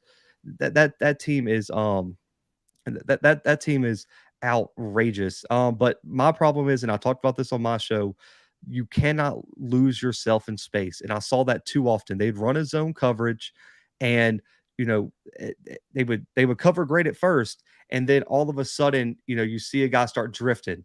And when he started drifting, that wide receiver made a cut and he was in the wrong place. And like I said on my show, if you do that, that's 6 for Jackson State. You have to be so disciplined if you run zone, man, whatever, you have to be so disciplined in whatever coverage you're running, because we know if you get lost, Dallas Daniels is going to find a way to be open. Kevin Coleman is going to find a way to be open. Rucker, Wadman, whoever's out there, Shane Hooks, because we can go down the list of names, Rico Powers. You have to know where you are at all times, and you have to know who is in your zone and where you need to be. Because if you lose these Jackson State wide receivers, they're going for 6, and things are going to get out of hand. So the secondary was not spectacular last weekend. I don't think anyone would say that, but I think the secondary is better than they showed. Man, they got the talent, but if you're Tennessee State, I think we can both agree it needs to pour. I'm talking monsoon in Memphis. The more it rains, the better chance Tennessee State has, and they need to do a rain dance in the locker room. They got to bring it all down on Memphis. I'm reaching out to all the Indian people I know, Chiefs, Cherokee, Sunni, whatever, Florida Seminole. I'm reaching out to every tribe. Somebody doing the rain dance tonight. And plus, they got you, Blue. So you're bringing white lightning. That's the only reason I'm coming to the game. Listen, that's the only reason Tennessee State approved my credentials. They knew I was going to bring the rain with me. Come on. What's your score, Blue? Oh, man, I got to skip over the Tennessee State ones. No, you good? Oh, no, you good. Listen, it's Devon Starling and Terrell Allen. We know what both of them bring. Terrell Allen's finally healthy. Let me get the stats real quick. Last year, 11.5 tackles for loss, 5 sacks. He's got to bring his Austin Peay performance to Tennessee State now that he's healthy. And we know what Devon Starling did. 207, a touchdown. Explosiveness is key. I got Jackson State 35-27. I know a lot of people have been dragging me because I didn't pick Jackson State by 40. Listen, man, I think Tennessee State is a better team than FAMU. And Scotty, you can vouch for me. Did I not have Tennessee State ranked higher in my HBC rankings than FAMU? Absolutely did. You absolutely Tennessee State is a better team than Florida A&M was, and I said that in July.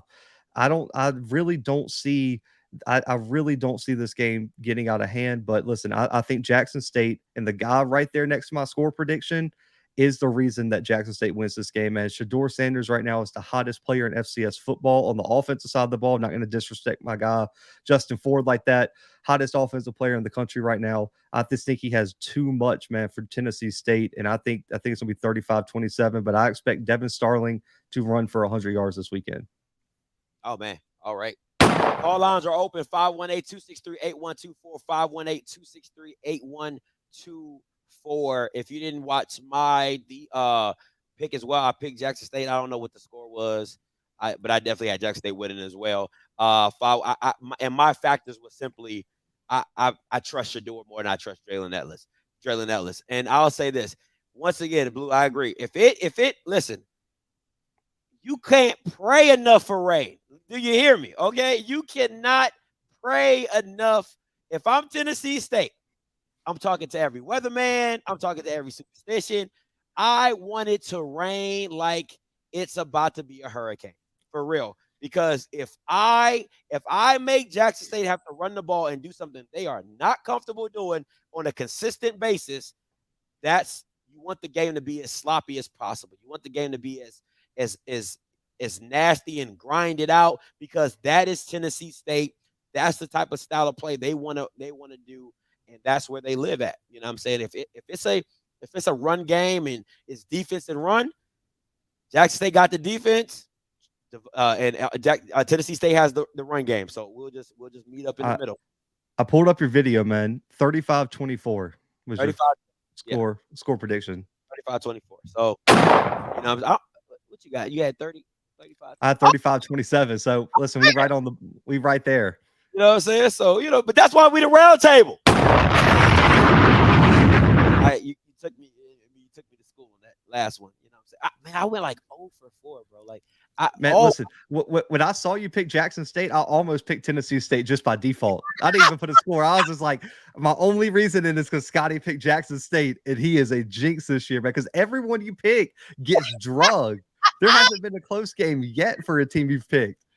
Bro, all my guys got taken to the. I was like, God, man, I was walking back from the OBC, and I was talking to Key. I was like, babe, all the teams that I picked. I mean, I didn't pick Alabama A&M to beat UAB, but I'm just saying that's my guy, Quincy Casey. I'm like, Andrew Body, demolished. Quincy Casey, demolished. I'm like, who else I picked? I was like, FAMU. FAMU, everyone. Demolished. I'm like, Jesus. Howard. Demolished. You know what I'm saying? So I'm just like, Jesus. Right. Man, I'm disappointed in mine. I'm 12-6 this year right now.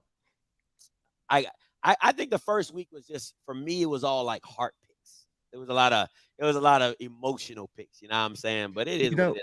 I'm going to say, listen, I'll say this, and people will feel me on this. If Tennessee State wins, I'm punching air, because it's the second week I've went away from my gut feeling and followed the stats. Because I had the slide made picking Central.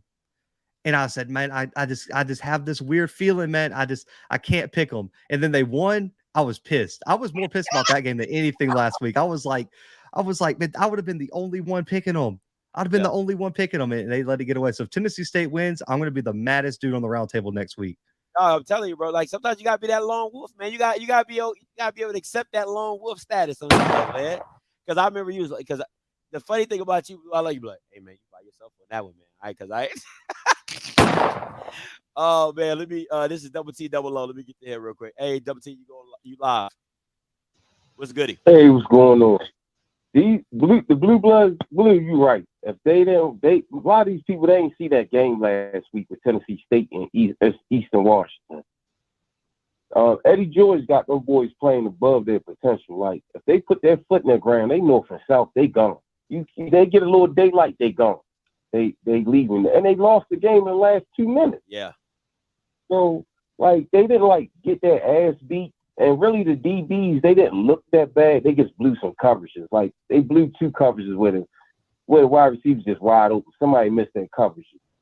And people talking like the DBs so bad at Tennessee State, or we just going to throw all over them. Eastern Washington, their wide receivers catch everything. If they get in there, they catching everything. They run good routes.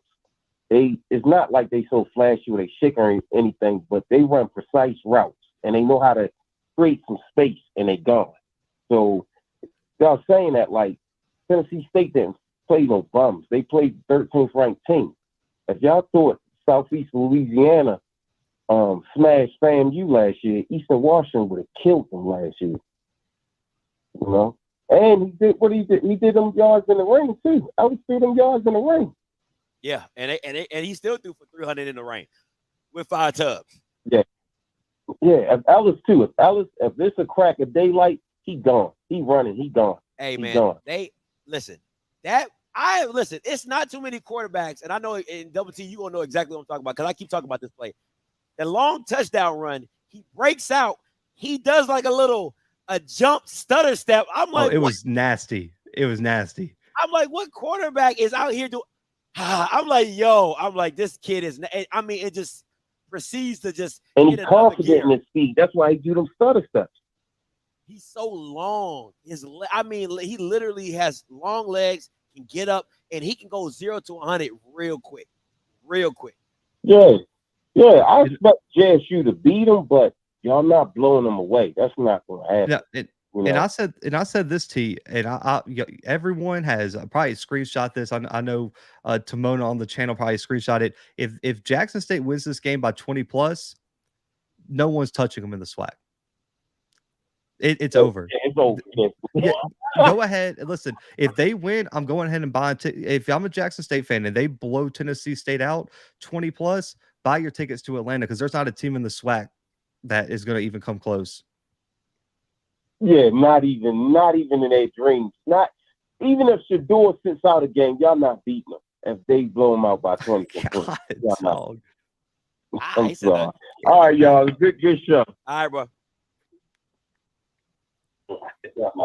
I still think. Listen, man. You know me. I gotta beat that with that.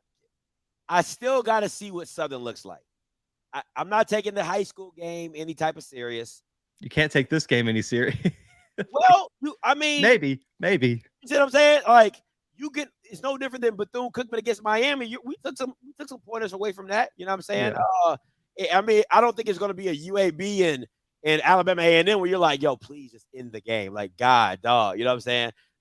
I think the Southern and LSU, I think there might be some things you could take from that game, but I still have to see what Southern looks like. You know, like just looks like and see what they've put together on the field because, you know, I've been hearing some things. So we'll see how that looks going forward. 4802 coming to you. Hey, caller, you live. What's going on, y'all? Calling from Huntsville. This Serve. What's up, Serve? All right. So don't be guaranteeing nobody gonna beat us until after week 3. Then make predictions like that. Second thing is I don't think that NDSU should even go to Fargo. I don't know what y'all think, but I don't even think they should show up. You talking about North Carolina A&T? Because that's just yeah. I don't think NCAT should go to Fargo. I think they should just come up with some kind of excuse or something and even show up. Said monkeypox. Now, hang on. What's the narrative now? Let's keep it fair. What's the narrative if they pull the upset though? Blue, if they pull the upset, I will donate $500 to your channel. Okay, I'll take that. That's fine. But no, I'm saying you're going from you're going from Sam Washington's office being packed when he got back from the game last week to we might build a statue outside the stadium for that upset win. Nah, yeah, it just ain't happening. And in terms of the game y'all talking about right now, I think it should be a good one. Honestly, I don't care who win it, but I think the weakest part of Tennessee State's team last week was the D-line, but they ran into one of the best O-lines in the country. I don't think Jackson State's O-line is like that, and they run a spread, so I don't think Shador is going to be as comfortable this week because I think Tennessee State has a good D-line players. Now, whether they're able to establish themselves early is going to decide whether they can slow down Jackson State's offense because the offense is just potent. But yeah, in terms of Tennessee State losing that last game, I don't think it was in the last 2 minutes. Like the previous caller said, he definitely threw that pick. But I think Tennessee State blew the opportunity to win the game when the quarterback fumbled before halftime, and they were like midfield getting ready to drive to score. I'm sure, Blue, you watched that game, right? Yeah. I was about to say you're 100% right. That's points off the board right there, easily. Yeah, they had the chance to really kind of take that game in the grasp because Eastern Washington, the offense was really good. The O-line, they could stop every attack that was coming, but they got some pretty big time plays that shouldn't have happened. And I think if they shore those things up on defense, they'll look a lot more solid. So it should be an interesting one. I don't really care who wins, but I think if the D-line doesn't do much, I think Shador have it pretty comfortable, and they'll win it by 2 touchdowns. All right, man. Appreciate the call, sir. Hey, let me say this before I take another call of Blue. I gotta be honest, bro. And I've probably watched the JSU game twice already. There was a lot of holding calls that were not called. I mean, bro, like and listen, you know, I'm not the biggest FAMU fan on the D line. I don't think they all world or nothing like that. But I'm just like, some of these jokers were just blatant. So I think the referee could, whoever's calling this game, I don't know if it's gonna be SWAC refs, I don't know if it's gonna be CAA refs, I don't know what the referees are gonna look like. But if it's SWAC refs, I'm just leaning a little bit more strongly toward JSU. If it's some CAA refs, I might be leaning a little bit. I think it might be called a little evenly. I'm just gonna say that right now. But man, listen, go back and watch that game. It's a lot of holding. 6-2-3-3 coming to you, Rock. Hey, what's up, guys? Hey, man, Blue, you hurt my feelings, baby. You hurt my feelings. Nah, man, it's still all love, man. You know how it is. When I called Draylon Ellis, his passing stats, catfish, brother. They were catfish. He had over half his yards on 2 plays. He completed 17 passes, and half of his yards came on 2 plays, bro. It ain't like he was out there wheeling and dealing in the passing game. You know what I mean? I didn't say he was wheeling and dealing. I'm just saying he was a lot more efficient than he was at Austin P. If you go back and watch his Austin P film, like he's taken a huge step forward. I wasn't comparing him to anything else other than he had a competent game, right? He had a competent game, and he had big plays in the passing game. But I personally don't think any of those touchdowns that he threw were because of his exceptional ability to pass the football or read a defense. You know what I mean? And that's what I was saying about it. I wasn't saying that he wasn't a dynamic athlete or he wasn't a good quarterback. I'm saying when you look that he threw for 246 yards and completed 17 passes, 2 of them came on, his yards came on 2 plays. And so that's what I meant by catfish. You know what I mean? I don't know if you remember the one pass he threw. I think it was 24 again. It was in the second half where he hit him up the sideline and he put it in the pocket, man, on the outside shoulder, and the safety was flying and he put it right on the outside pocket, man, and hit him right in stride. And I mean, that was his best throw of the day. Or the one that Scotty was talking about where he was rolling to his right and threw it all. Yeah. And launched it. He has some good passes. But the reason why they won that game, in my opinion, is because Starling went for 200. You know what I mean? Like that's why they won the game. But that's it's because my man went for 200. Hold on, Rock. If that's the style of offense they run, how do you blame How do you blame Ellis because they are a run first team? No. Okay. So what I think Blue was doing was giving Ellis too much credit for the performance of the offense last week. That's what I was saying.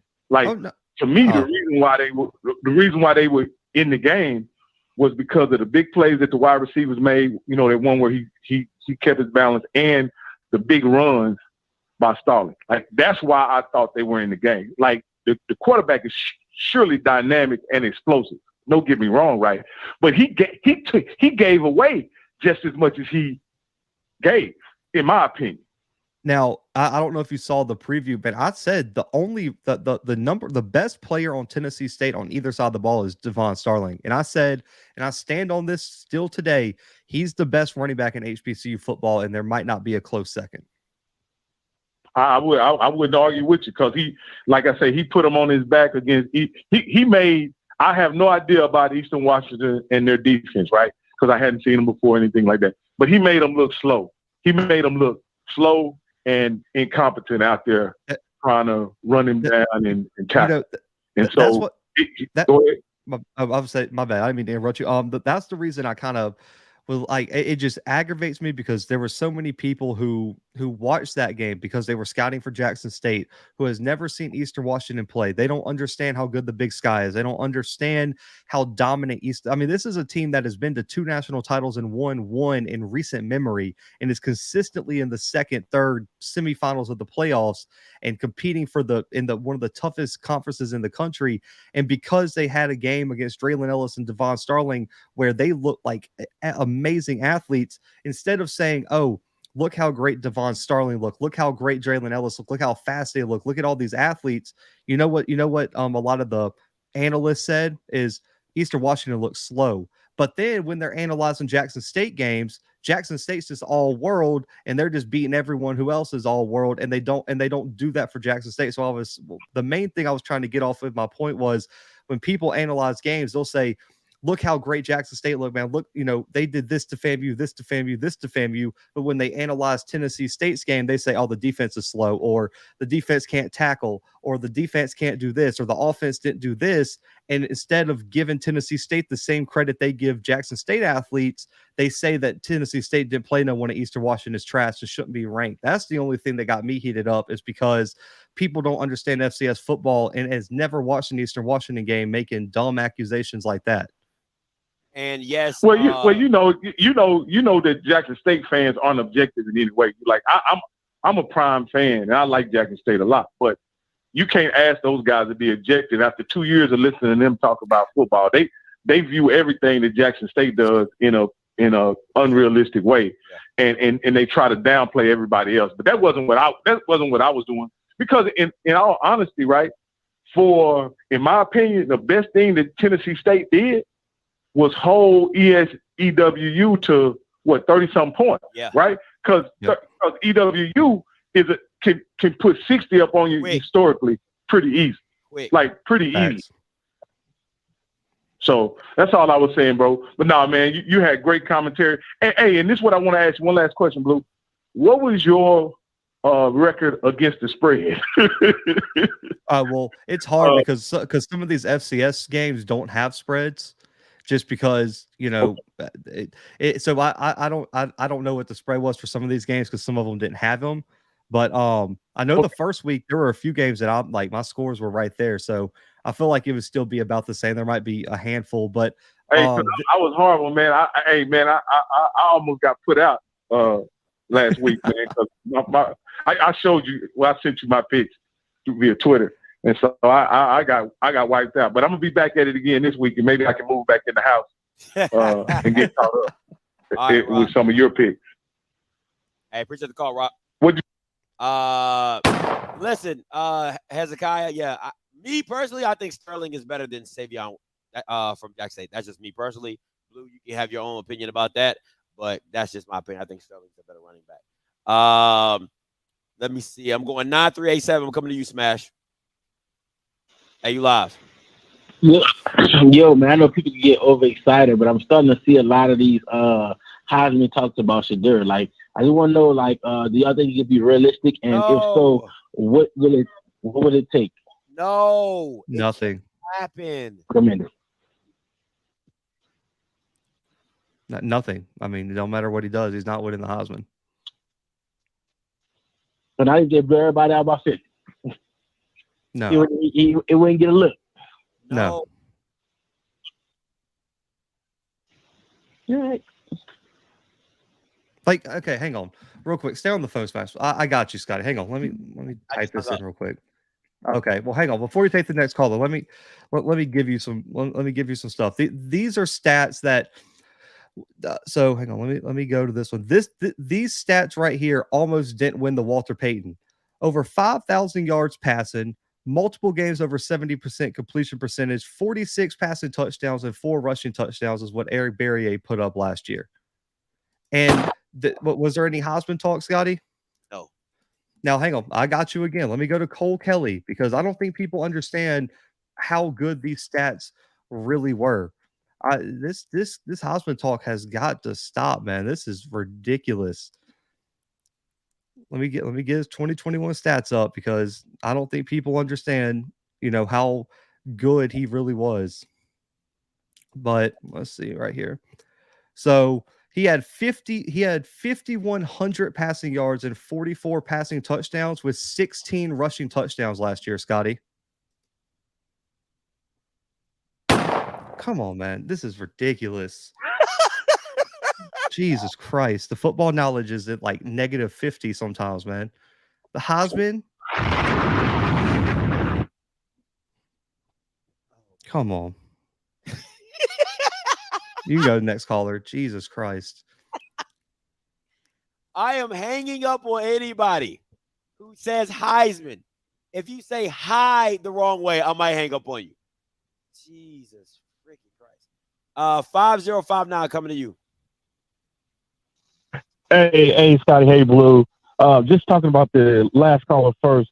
When we look back at Steve McNair, he had nearly 6,000 yards of total offense and finished third. So I wasn't even born. It doesn't matter what he had. Things have changed. Like, this is 2021. Right. Like, people are killing me. He was just giving a comparison that Aaron. Okay. Yeah. Like, yeah. I mean, I don't know if y'all know this. Like, he averaged 5. Like, I forgot what it was. He like Steve McNair holds still like almost every offensive record in like the NCAA FCS record book. It's stupid. And even if a player did what Steve McNair did, he still wouldn't get votes. Hey, here's my question. Looking at all the teams that brought in all the players from the transfer portal, at some point, we got to kind of look at the field general and not the privates. The head coaches here, they got all the right players, all the right food for the chef in the kitchen, and we still made slop. Who's held accountable here? How do we hold the head coaches accountable for not bringing it all together? Okay, so are you? Hold on. Okay, I'm trying to understand the question. Are you saying? Because I guess what I'm asking is, go ahead. No, are you trying to ask like, how do we hold the coaches, like the head coaches, accountable? Well, not how do we hold them accountable, but what do you think they missed? What did they not do? What did they fail to do? With all of that talent that they brought in, that they thought they had coming in from the transfer portal, and the results currently, what did they miss? What did they not do? What team? Who? What team? Oh, Alabama A&M. I'm like, Jesus. Cause like we just, I mean, like, you know how many teams are on the FCS? We're like, yo, like, what are you talking about? My bad.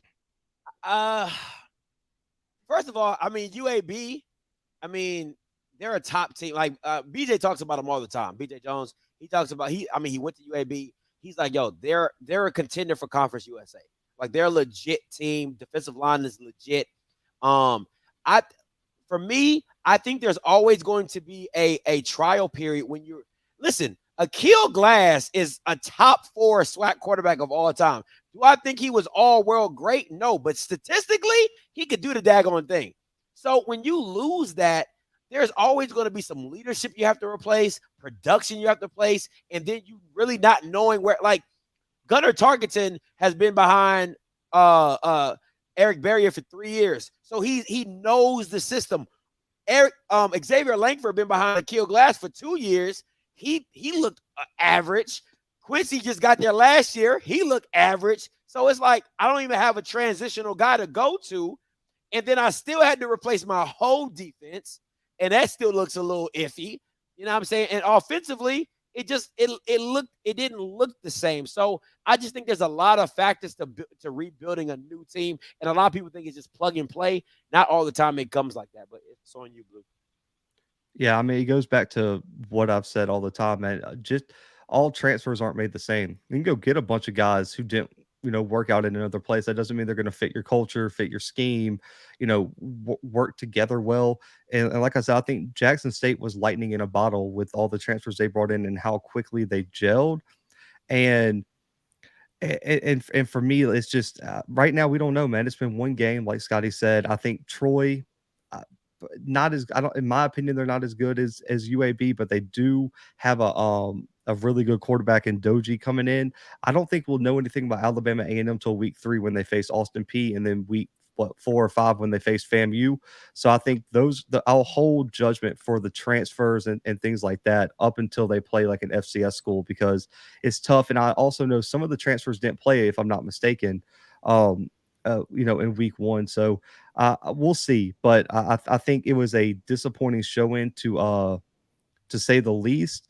But I'm going to hold out judgment right now on Alabama A&M until they play someone at the FCS level. Hey, all right. Hey, thanks, guys. Have a good one. Hey, no problem. Appreciate the call. 7134 coming to you. Hey, what's up, y'all? What's up? What's your name? Where you calling from? This Quay, man. I'm calling from Memphis. Talk to us. Hey, man. Yeah, man. I want to say 3 things. I'm a go, man. Look, I'm a big fan of Shedeur, man. I've been a big fan of him since his first year, man. But, people talking out, don't hang up the phone, Scotty. I'm just going to say this. People talking out this Heisman talk, man. And I'll put it like this, man. Like y'all said, it's been some really good FCS quarterbacks, man. And he's no different than the other ones that's been really good also, man. I'll put it like that. Honestly, he's great. But he's not. I think people are really overhyping him at the one game. I'm going to say that. That's fair. And I also want to say, man, I think TSU will be able to they have to get to him, man. And I think that they actually will, man. I think that they'll get to him in that game. I don't think they'll win. I think it'll be a close game, but I think that they will get to him, man, because I don't think that they're going to go down without a fight. And people talking crazy with these scores, man. Like, that team that they just played, they're ranked higher than JSU is, ain't they? Facts.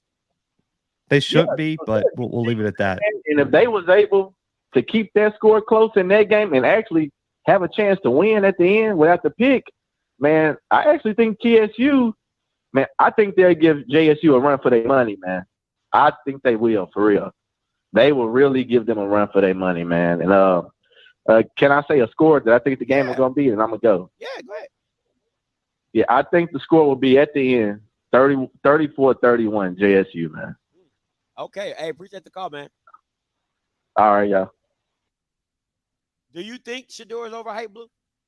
No, I mean, Shedeur's that good. In my opinion, I thought coming into the season, I thought he was a top 3 quarterback at the FCS level. I still think that. I think when you're looking at quarterbacks, it goes him, Jason Shelley, and then you can kind of put whoever you want, probably in that 3rd spot. But I think him and Jason Shelley right now are the 2 best quarterbacks at the FCS level. We'll see what talking to him looks like. Listen, Eastern Washington has a history of developing really good quarterbacks, but I can't give him a top 5, crown after one game. But listen, you're talking about the Jerry Rice Award winner, man. He won that over some really deserving other freshmen, man. Listen, Darius Hell rushed for like 20 touchdowns as a freshman and finished 2nd. And there were some really Jalen Witcher over at Presbyterian, man, had over 1,000 yards and was one of the top receivers in the FCS. So for me, I think Shedeur's hype is there, man. I just think the reason people are overhyping is because they don't understand. Listen, it's not because no one doesn't like Shedeur. It's not because of politics with the institution. It's nothing like that. It's just nowadays they created awards at the FCS level to have that. It's the same reason why James Houston wasn't up for the Benark Award or the Nagurski Award. And I went to Will Anderson and Nakobe Dean. That's why he was in the running for the Buck Buchanan. There's a reason the FBS and FCS are separated as bowl subdivisions, and there's awards at each level. And so that's the only reason. It's no one's hating, no one's trying to kill your buzz, whatever that. It's just, bro, it's just 2 different levels of football. Like, it's the same reason Shedeur wasn't up for the freshman of the year at the FBS level last year. It was because it's 2 different levels of football, man. And that's the only thing. And I think people are getting carried away. And listen, maybe they pull some strings and get him in the voting, but he's not winning the Heisman, man. I think that's safe to say. 4741, you're live. Hey, how you doing, fellas? What's goody? What's your name? Where you calling from? All right, so I'm calling from Jersey, Tony from Jersey. Okay. Gotcha. I think the one thing that you guys are not taking into consideration, which is a big factor, is the star factor, and the fact that I don't care what other FCS quarterback does, they're not going to be talked about on First State. They're not going to be talked about on Undisputed or any other ESPN channel. The fact of the matter is Shador is a star because of his dad, and we can't, whether we like it or not, it's just a fact. So if he continues to put up numbers, trust me, they will all be talking about him as the Heisman. I'm not dealing with it. You guys are idiots. Idiots. Okay, Blue won't say it, but I'm saying it. You're idiots. Come on, man. I'm not dealing with the stupid stuff. Mr. Campbell, you live. Man, listen. Scott, I want to make sure you can hear me clearly, right? Yeah. Okay. Keep the Heisman name out your mouth. Seriously. I mean, come on, man. What are we doing here? Do we need to really go Will Smith on somebody and slap somebody for this foolishness? I'm serious. Stop it. Stop it. Stop it. Shador is a good player. Shador is a good player at the SWAC level. He's still got a long way to go. And don't ever compare Shador to Steve McNair. Steve McNair was the 3rd pick in the draft. There's levels to this. Okay? Shador is not the 3rd pick in the draft. So I'm not going to have all that. So let's talk a little bit of football because I love what you guys are doing. So I talked to one of my guys as a scout. He hit me with something. He knows Eddie George personally. He said, you know what Eddie and those guys need to play? And I'm going to go way back because we're old heads. Florida State had a team with, you guys know who Charlie Ward is. Yeah. They had all those wide receivers. Ward Dunn was on that team. This was a team that Derek Brooks was on. They were beating people 60-0, 75-0. Derek Brooks was scoring more touchdowns, kind of like JSU. They ended up playing Notre Dame in the end of the year. Notre Dame played an umbrella zone with a spy on Charlie Ward. That's really what Tennessee State needs to do. If I'm them, because what happened to FAMU, Shador was shake, get that first down. Keep those chains moving. So if I'm Tennessee State, I'm going to put in a couple of extra defensive backs. I'm not going to let you get behind me, and I'm going to have that game in front of me. And Shador, when you try to make your move, I've got my linebacker sitting right there because I need to keep you in 3rd and something. I got to get you to 3rd down. Where then, if I can get you to 3rd down, then I can win that game. Not like FAMU. Shador was 2nd and 3, 3rd and 2, first down, touchdown. Tennessee State's not going to win like that. They have got to make JSU drive. So that's right. So you know what? Let them get it. But don't give them the big play over the top. Make sure Shador stays in that pocket and run that ball like they did. Then Tennessee State will have a shot. And that's the only way they're going to win that. And when I thought about that game, that's exactly how Florida State lost. They lost that game 31-24. So if Tennessee State is going to win it, it's going to be that type of score where you're going to have that, keep those receivers in front of you, make tackles, and Shador stop them. And that's really what's got to happen for Tennessee State to have any shot to win that game. Because if that thing gets into a track meet, like Blue said, get up by 14, get up by 21, then they're on to the next week. And Eddie George, the one thing I don't like about Eddie, and I watched a lot of his game, his body language. Eddie George is not a person that controls his body language. You can see every time when that thing gets funny, he starts squirming because I can tell he demands a lot, and he's the winner. So I think those guys really feed off of him. So if those boys and he starts doing the Eddie George dance, then yeah, they're going to have a problem, man. So that's my thing. So I really think that we need to cut out Shador as a really good quarterback. But like I say, keep the Heisman name out your mouth because you're doing a disservice when you call in the show even saying that. And I'm glad everybody is fans of Deion. I'm glad everybody's fan. I'm a big fan of Shador. I'm a big fan of Deion. But that is not football sense to even make. Especially. And like I say, Steve McNair, again, was the 3rd pick in the draft. That man was dominant.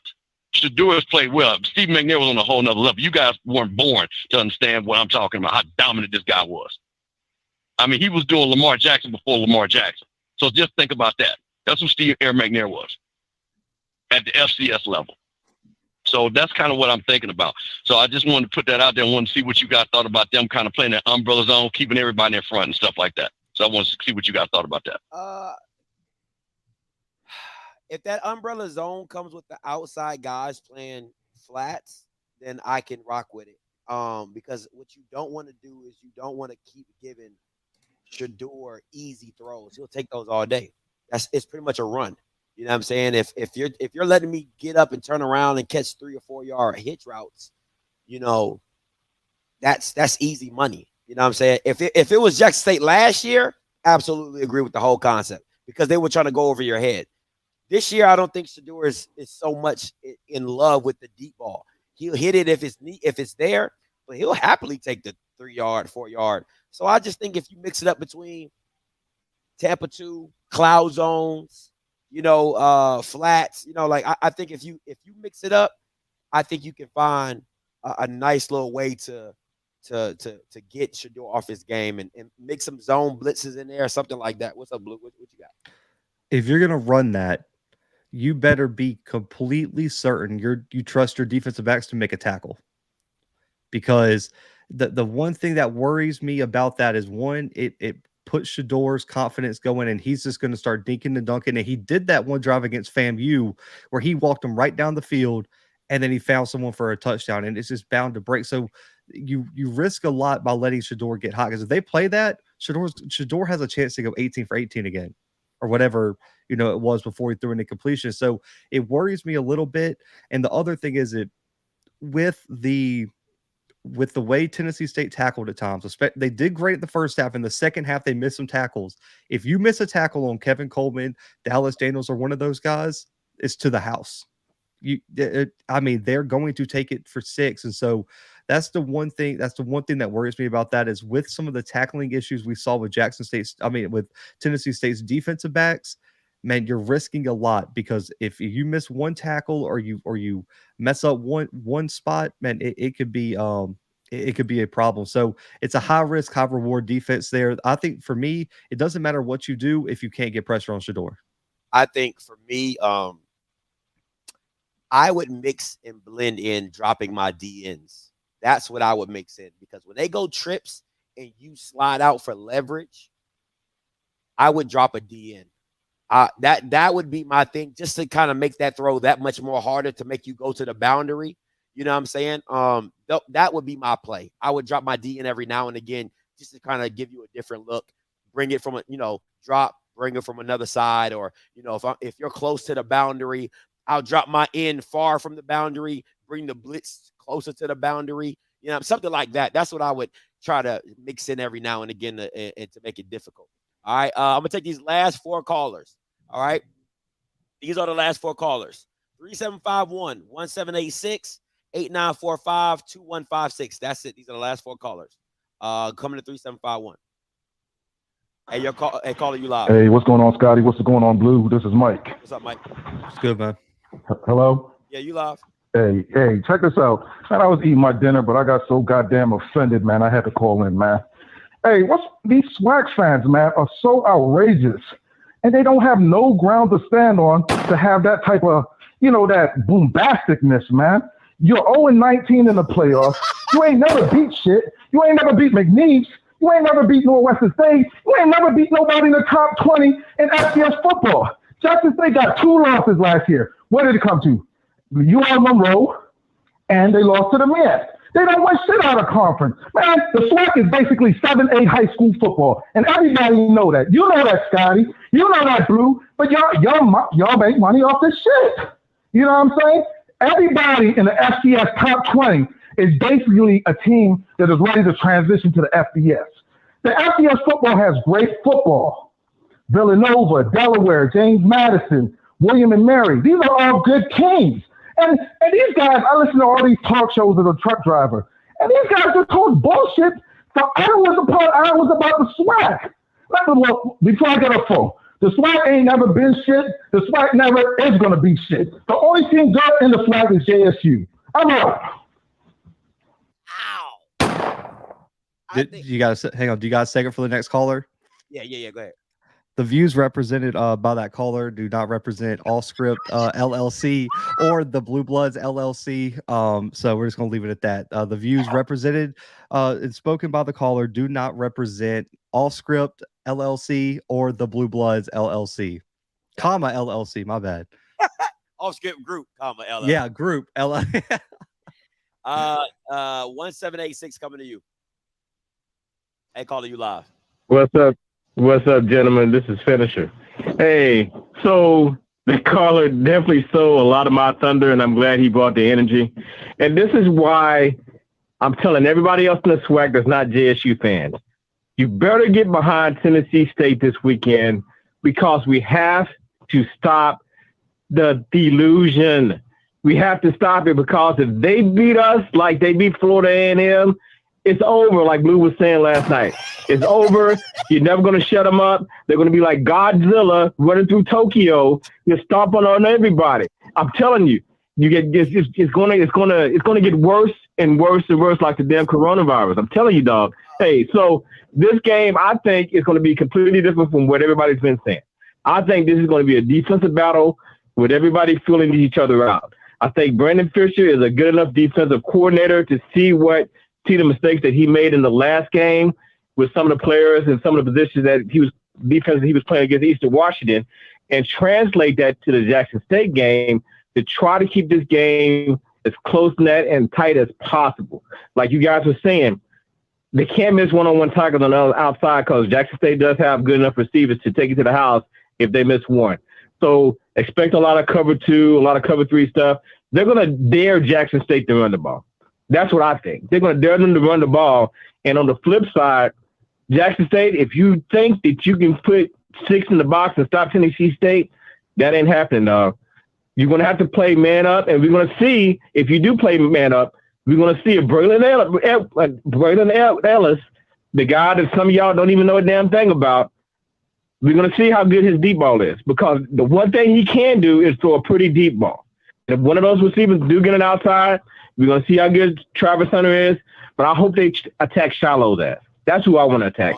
You attack Shiloh up the middle, and we're going to see how good they are. 17-10 Tennessee State. That's all I got. I like the score. I definitely like the score. Shiloh's not playing.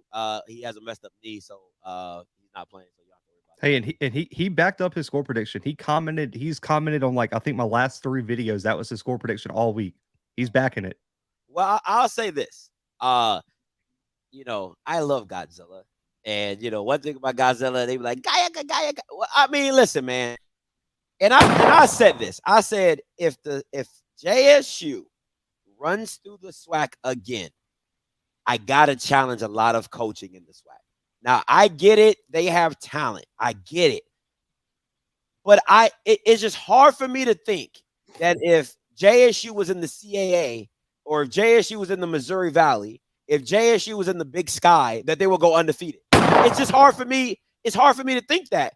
And I'm not saying these guys got immense talent on their rosters, but I think they have a scheme. They do what they do very well. They're well coached, and there will be some games. So I don't know how, Blue, how do you look at the conference? If you say JSU, would you give, if JSU blows out Tennessee State, do you think they run through the CAA? Do you think they run through the Big Sky? Do you think they, you know what I'm saying? I know they won't run through the Missouri Valley, so let's not even say that.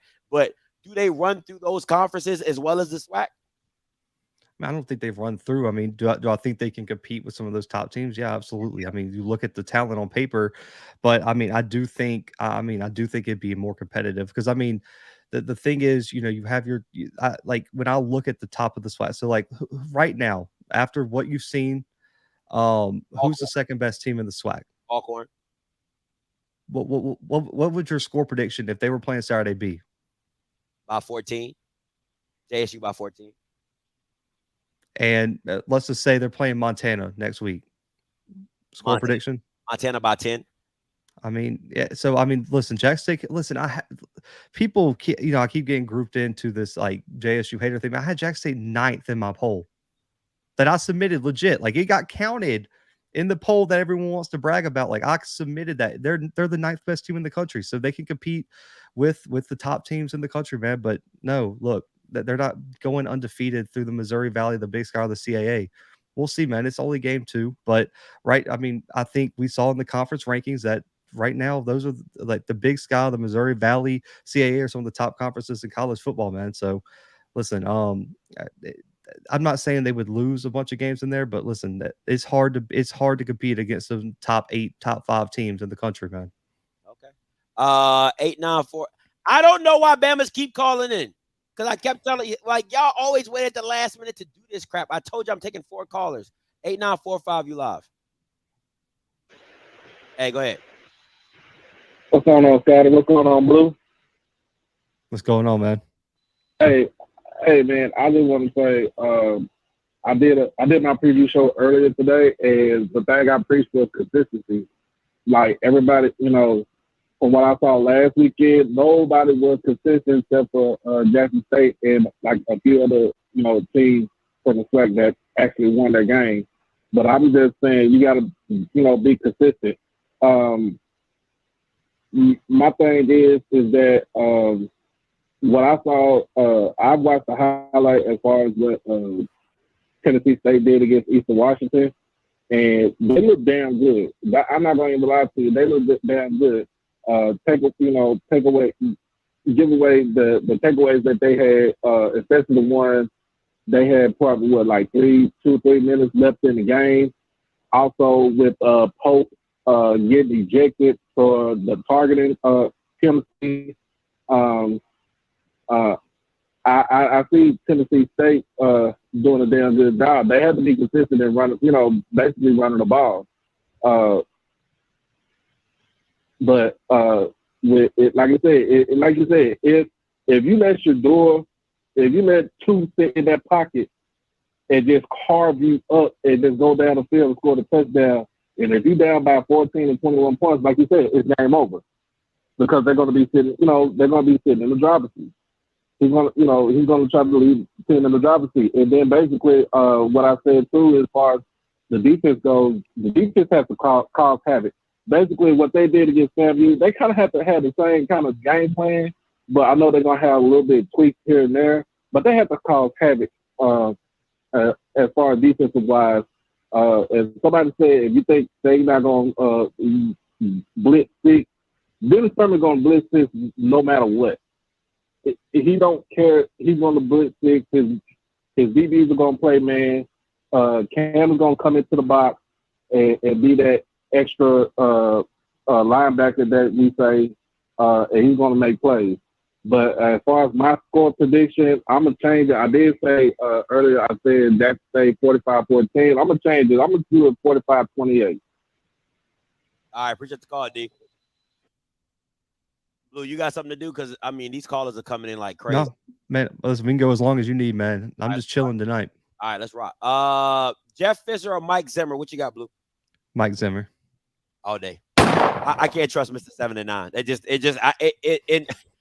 just can't do it. I mean, he is the definition of 7 and 9. I just can't do it. I couldn't.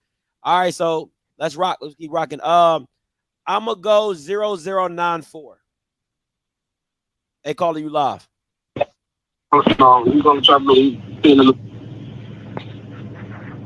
This your phone number? 0094. Yo, I'm on. Yeah, you on? What's your name? Where you calling from?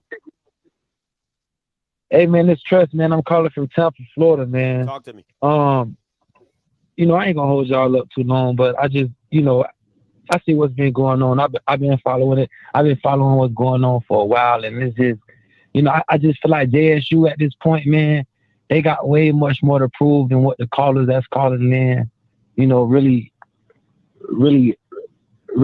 going off of. JSU got so much to prove, man. They dealing with a Hall of Fame player, man. You know, at the end of the day, he know his stuff. You know, he built it up around him to where he can just, you know, start the season. He start the season off blowing out FAMU. I think it's gonna be the same. You know, no matter what team you play in the SWAC, I think it's gonna be the same outcome. It's gonna get worse, and it's gonna get worse and worse. And, you know, as he get more recruits coming in, you know, he's just not a regular guy. He's a Hall of Fame player. Deion Sanders is a Hall of Fame player. Everybody want to play for him, you know, and it's just everybody gonna play their best when they play for him. You know what I mean? Versus these other coaches, and you know, so I just feel like JSU is just they're not supposed to be in that conference, and Deion Sanders is gonna make a statement and let everybody know, you know, why they're not supposed to be in that conference. Hold on. My question is, if that's the case, right?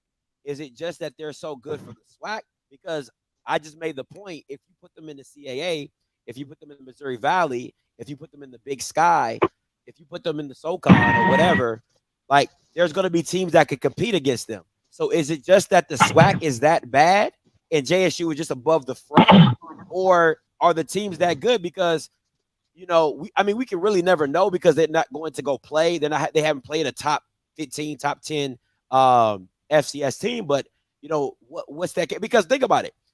I think it's like a catch-22. Because if they lose to somebody in the SWAC, it's like, damn, is Jackson State really that good? Or if they run through the SWAC, it's like, is the SWAC that bad?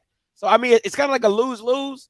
But at the same time, you really want to see how good Jackson State can be. And then they won't play. They're not playing any FBS teams this year. So you really don't get to see what they can really do compete-wise. So you really, honestly, it's steps. And I think it's really steps, because I think this year proves that, hey, this is how we come in. This is what we're about. This year is going to, of course, draw way more recruits in, 4-star, 5 stars, a lot of transfers. By the time this season blows by and they do what we think they're going to do, stump on every team, so if they're able to stump on every team, just imagine how many recruits they would come, they would bring in, how many transfers they would bring in, how many, like just so much hype around JSU if they do what's highly expected of them, So it's like, at this point, it's just, no, I wouldn't say they can compete with these, huge teams or in the SEC and these Power 5 schools, but give them a year, 2 at the most, 2 years at the most, it's just going to be to the point in 2 years, a year or two, it's just going to be to the point where, why would you not put them against these Power 5 schools? You know what I mean? It's just, I think the way JSU going, they have so many players that's trying to prove themselves, that's not getting playing time. So, once they get on the field, a lot of these players on JSU, they, once they get on the field, they feel like they're not going to get back on the field. They get off. You know what I mean? So it's just all these receivers, their receiving core is so deep. Everybody trying to prove themselves. Their defensive core is they're so deep in every position. Everybody trying to prove themselves, and they're playing at a different tempo because they're playing for Deion Sanders. They already know they got the NFL scouts watching them. They already know they're on the biggest platform. These players that play for JSU, they know they have so many eyes and so much expectation. It's just the playmaking. It's just going to be so real. I think it's going to just surprise all of us. All right, thanks for the call.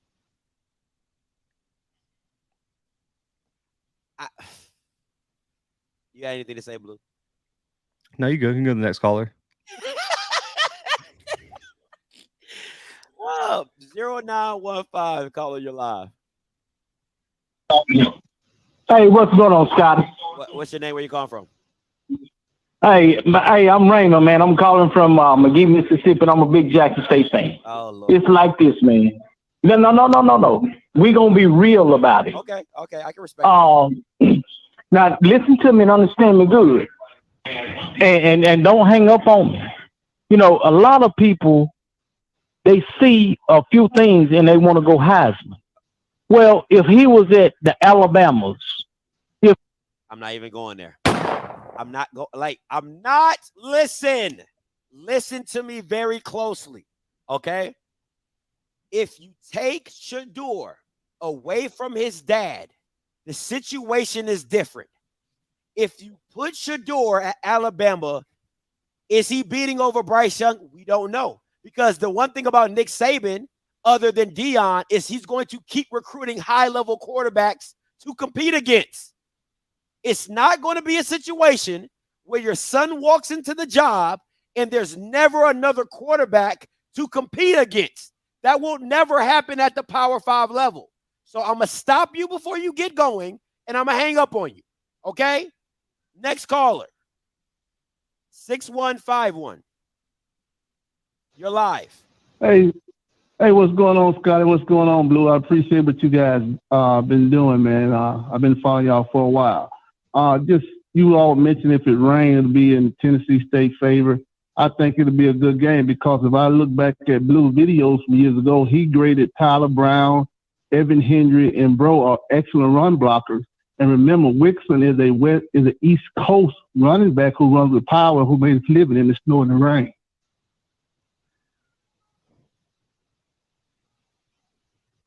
Okay, so you said Sylveon Wilkinson is the East-West runner? No, I said he's an East Coast runner. So playing on a wet field, he's accustomed to that. Yeah, Delaware and State. Bro, Evan Bro, Henry Bro, and Brown, Blue graded them last year as great run block. So if it gets to a mud fest, I think they can adapt and line up with Wilkinson, and it'll be which offensive line perform the best. I think, and I'm gonna let Blue jump in here as well. For me, you still got to commit to it. That's the issue with running the ball, right? Running, like, yeah, I might have all the pieces in place, but I still have to commit. Like FAMU and Willie Simmons against Southeast Louisiana. You Bishop Bonnet was your engine that made everything move, and you didn't commit to the run. So this still takes a coordinator saying, hey, we're going to run even though we lost 2 yards in the last play. We're going to run the next drive even though we didn't get a first down like we want to. It's all about committing to the run and then being creative enough to run to run your plays effectively. But go ahead, Blue. Yeah, my point was if weather dictates that it's a running game, you have people who are experienced running in that weather and blocking in that weather. That was my point. I think this game, regardless about the weather, I think this game is going to be a little bit more physical.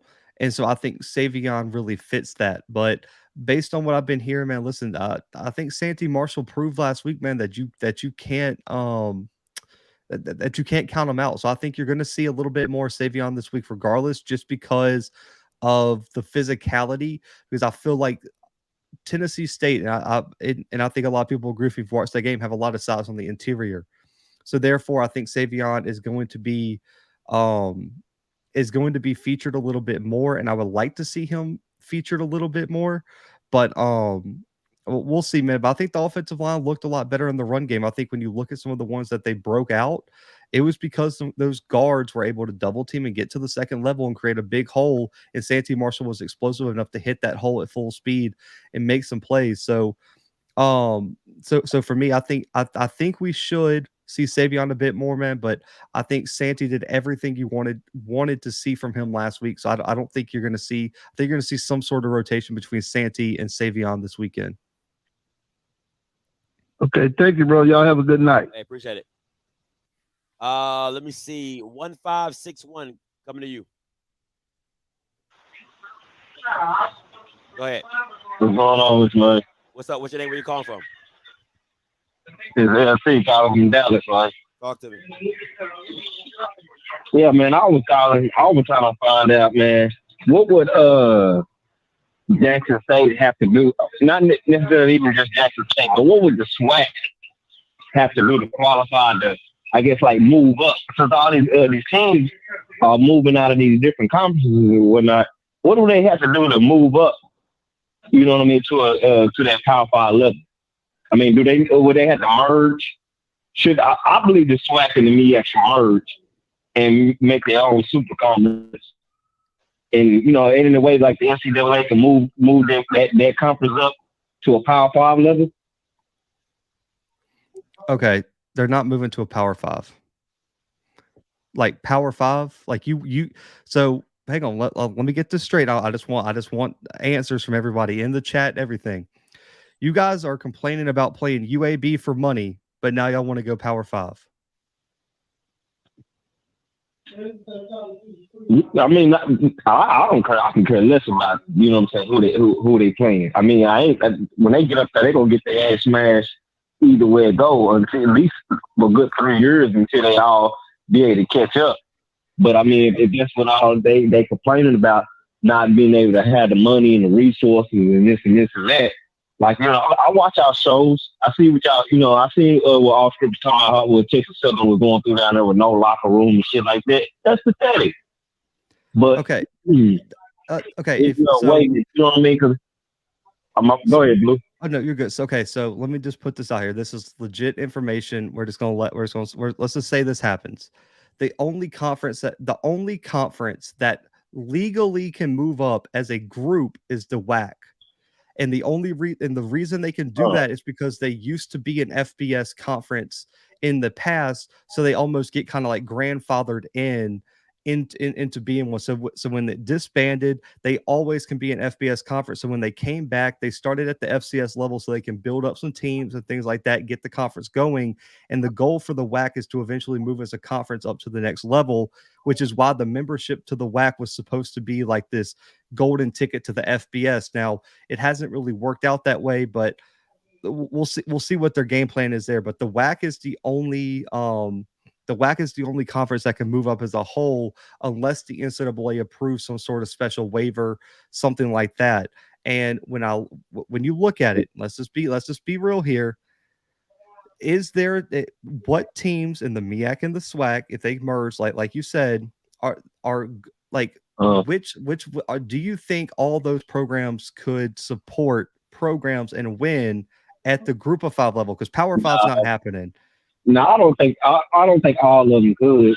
But I know that, you know what I mean, it's going to be certain teams that's not going to want to, you know what I mean? I don't know if that's how they would feel about, you know, leaving their brothers behind as far as the other experiences. Because I know, to be realistic, I know there's only a select few of HBCUs that'll be able to move up. You know what I mean? Maybe like 3 out of the SWAC and 2 or maybe 3 out of the MEAC.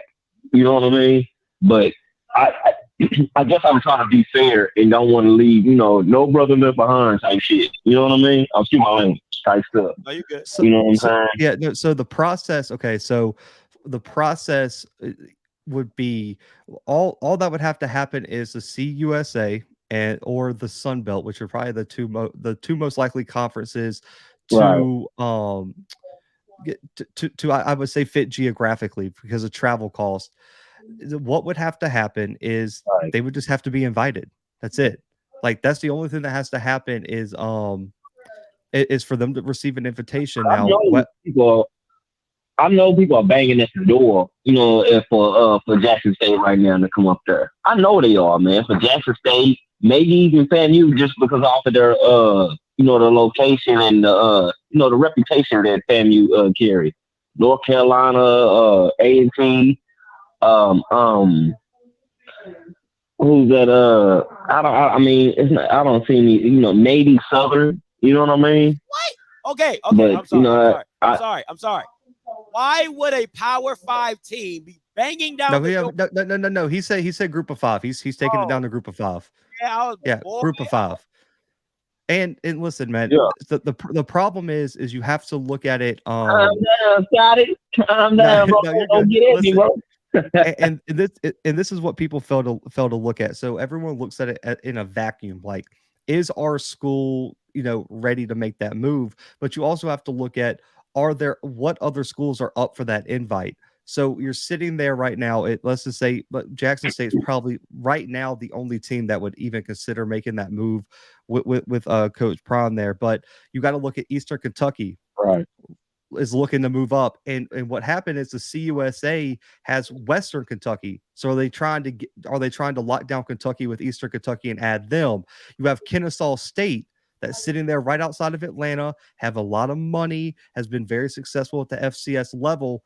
They're sitting right there too for the CUSA or Sunbelt as well. You have Tarleton State that is just pouring money into their program right now, trying to get there. And then on top of that, you do have some of the teams in the CAA that have been very, very vocal about wanting to move up. So it's just you all you got to do is prepare your program and listen. This is what every AD is doing. Listen, they're trying to increase budgets, they're trying to improve facilities, they're trying to improve stadiums, regardless if a move up is coming in the future or not. But the thing is you just got to make sure your program's ready. And if you're going to invite your ADs and board of trustees and everything, just got to make sure you make the correct decision. But you know, that's kind of where I'll leave it, man. But the conference as a whole, earlier they get them folks down there up out of Texas Southern up out of there, man. There ain't no way big as Houston is that Texas Southern ain't on the map, man. Andrew Body should have everything he need down there right now, fam. That's fair. That's fair. I got a little cousin that just went down there to Texas Southern to go walk on this year, man. A wide receiver. His name is Elijah Kenny. He from I forgot what school he went to. The high school he was calling out of, man, because he moving around. But anyway, when he got down there, man, they just said that every other school was having fall walk-ons or whatever the latest walk doing, walk-on tryouts. When he get down there, they said they're not even doing tryouts no more. I'm like, what? As much as help as Texas Southern need down there, man, they played like 50-some freshmen last year. How y'all not doing walk-ons no more? And it's just ridiculous. He's gonna have to sit out this year. He's already enrolled at the school and everything. He's gonna have to wait this year out and then try to walk on next year. Appreciate it. I'm like, thank you. Bye bye. All right. No, you're doing too much. You're doing too much. All right. Oh my gosh, man. Man would just keep calling in. That's cool, man. Taking them out one by one, man. Hey, I'm gonna go back to the guy who was talking Heisman talk. Hello, you live. Hey, Scotty, man, I was agreeing with you, man, and you didn't let me say what I was going to say. I agree with you. My bad. Hello? Yeah, you just dissed me, man. I mean, I'm a realist, man. It's not going to happen. That's what I was trying to tell you, and that's what I'm trying to tell the fans. I mean, yeah, he do his thing, but it's a difference when you start talking about the Alabamas and the Michigans and all that. It's a big difference.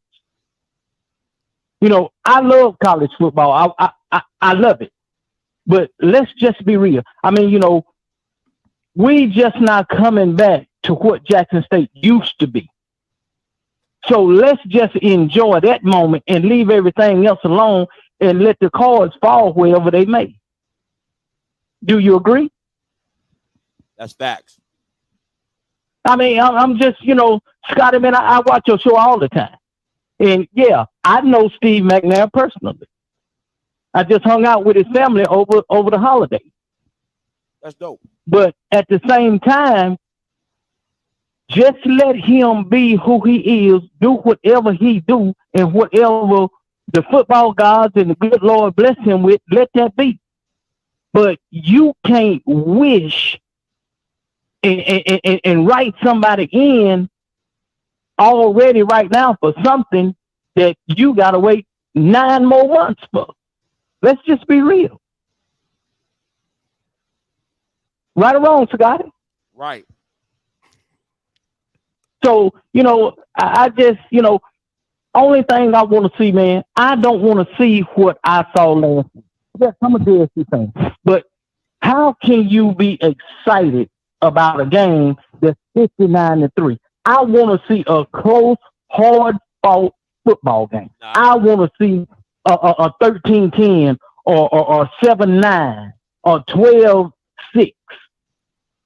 I want to see real football. I want to see them get in them trenches and go get it, and maybe the best dog win. And a lot of people is caught up with, Tennessee State, this, that. I love football. That's fair. Let's go back to the old days. Let's go get it. Facts. I love it. Appreciate the call. My bad for hanging up. All righty. Let's this guy been holding on for a minute. 4034 coming to you. Hey, caller, you live.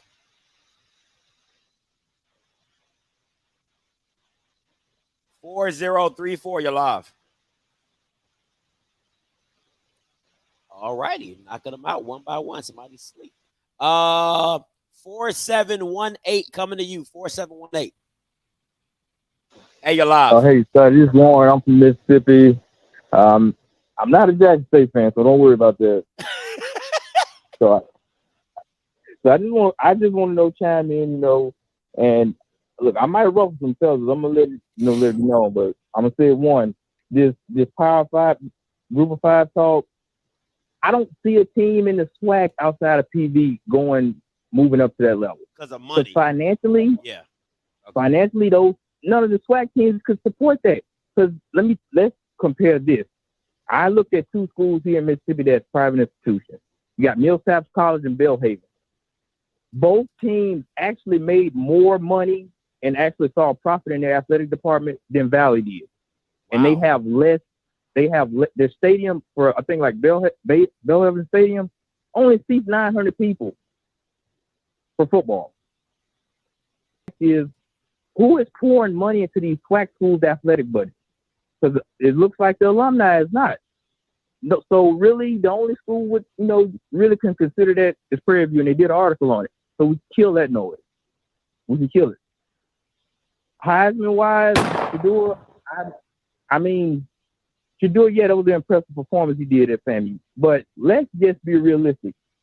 Do you see Shedeur starting at Alabama, or do you see him going to Ohio State winning the job, or Texas, any of those blue blood programs winning a starting QB job? No. Now, more realistically, he did choose, I think, Florida Atlantic because it would have been an easier time to win the job. But he does. This is the thing. Daddy ball is being played, and that's how he got the job, and that's all it is. I would say realistically, he's going to win a couple of awards down there at Jackson State. Heisman-wise, we can cut that out.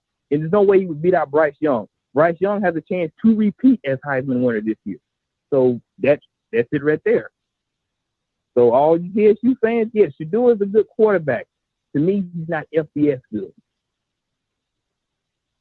Okay, I'll disagree with you on that. I disagree. Yeah, I completely disagree with that. Yeah, I think he is. I think he's FBS good. I just don't think he's like. I don't think he'll be in the Heisman. But I think he'll be a very competent quarterback in FBS. I think he'll be what a lot of, I think he could be. And I got a limited college football acumen as my boy Blue. I gotta take some time on this one. Yeah, Blue knows everything. I think he could be what's the dude from Clemson before they started winning? TJ when they had about Taj Boyd. Yeah, I think he could be a successful guy. Like you're not a championship, but you're just successful. You know what I'm saying? Like I think that could be sure. I'll give him that knock. I would say he, I do see several programs he could, compete, and play at a very high level. I would just think, when it comes to playing top quarterbacks, I don't think he would, I think it's going to be a hard time for him to show up. Is what I'm saying is I think it's several D1 programs out there that, he can make a name for himself, but when it comes down to those big games is what everybody has to look at. Can he win those big games? I think this is the thing. This is why my issue with what people do for Shedeur is I think you have to understand that the biggest thing to me is that he is in a controlled environment. And I want to listen to what I'm saying to you, right? He's in an environment where his dad is the biggest thing in the environment. Like, he's the biggest thing in the SWAC. If Dion steps foot in, I don't even want to stop. I'm even going to use the SEC. If he even goes to the ACC, Dion is a big thing, but he still has other programs that just their name alone are just as big. You know what I'm saying? So you have the Clemsons, you have, ACC, the football is really not that good. But you know what I'm saying? If he goes into the Big Ten, there's brands. I just think if you take Shedeur away from his dad, he's not as great. I still think he's a good quarterback. Listen to me. He's still a good quarterback. He can start at FBS. He can play for a lot of group of 5 teams off the rip. No ifs, ands, and buts about it. But he's not freshman of the year. He's not an offensive player of the year. That's not what he is. Because he's not, to me, he's not that dynamic. And I just think he needs a lot of pieces to make him really great. Shedeur is smart as a whip. Great, decent arm, has a good arm. Great IQ for the game. Amazing pocket presence. But he's just not an elevator of talent. That's what I believe. And to me, you'll never see that because his dad influxes so much talent around him. it's just like it's the Alabama of the SWAC. You don't know how good these quarterbacks are until you take them away from Alabama. You're like, you're really not as what you were advertised to be. You know what I'm saying? You got the Mac Jones, you got the Jalen Hurts, but you know what I'm saying? But Blue's a college, walking encyclopedia. So, Yeah, listen, he'd be a starter at the FBS level, like, because when people like to say he wouldn't. Every time they say that, they bring up the Ohio States, the Alabamas. Like, that's not a fair comparison. Like, he would, like, you got to look at some of the quarterback situations around football, man. There's multiple SEC schools that I think Shedeur might be an upgrade over their quarterback, and there's some in the ACC. Like, there's some teams that missed on quarterbacks that I would love to have Shedeur, but listen, man, we'll never know. And I don't think you can call it daddy ball. I don't listen, in my opinion, Shedeur's the best quarterback in the SWAC. He started any SWAC team, and there's no conversation regardless if Prime or anyone is there or not. So I don't think you could say is daddy ball or anything, but listen, to say he's not an FBS quarterback, I don't think that's true. Especially when I'm looking at FCS, I think Eric Berrier could have been a Power 5 quarterback. I think Cole Kelly, if he was not at Arkansas, probably could have been a Power 5 quarterback. Jason Shelley could be a Power 5 quarterback. Like, there's a lot of guys at the FCS level that are talented that are at the FCS level due to various reasons. Regardless if it's off the field issues, if it's grades, if they just wound up in the wrong spot or whatever. But I don't think you could say he's not an FBS quarterback just because he's playing at Jackson State. I think that's a short-sighted assessment of his talent. Oh, well, I agree with that. As I said, he did get offer from several Power 5 programs, and I say, Group of 5, yeah, I would say, it's plenty of things, especially at that level, you could, start off right off the rip. And I would say, in the SEC, probably could get the job, maybe that, I would say Vanderbilt, that could be a lock. Maybe Mississippi State, possibly get it, but it's just, I look at it, really a lot of, way college football is, it's changing around us, and there's so many guys that's going up, and they're moving up from FCS, and there's a lot of, guys going down.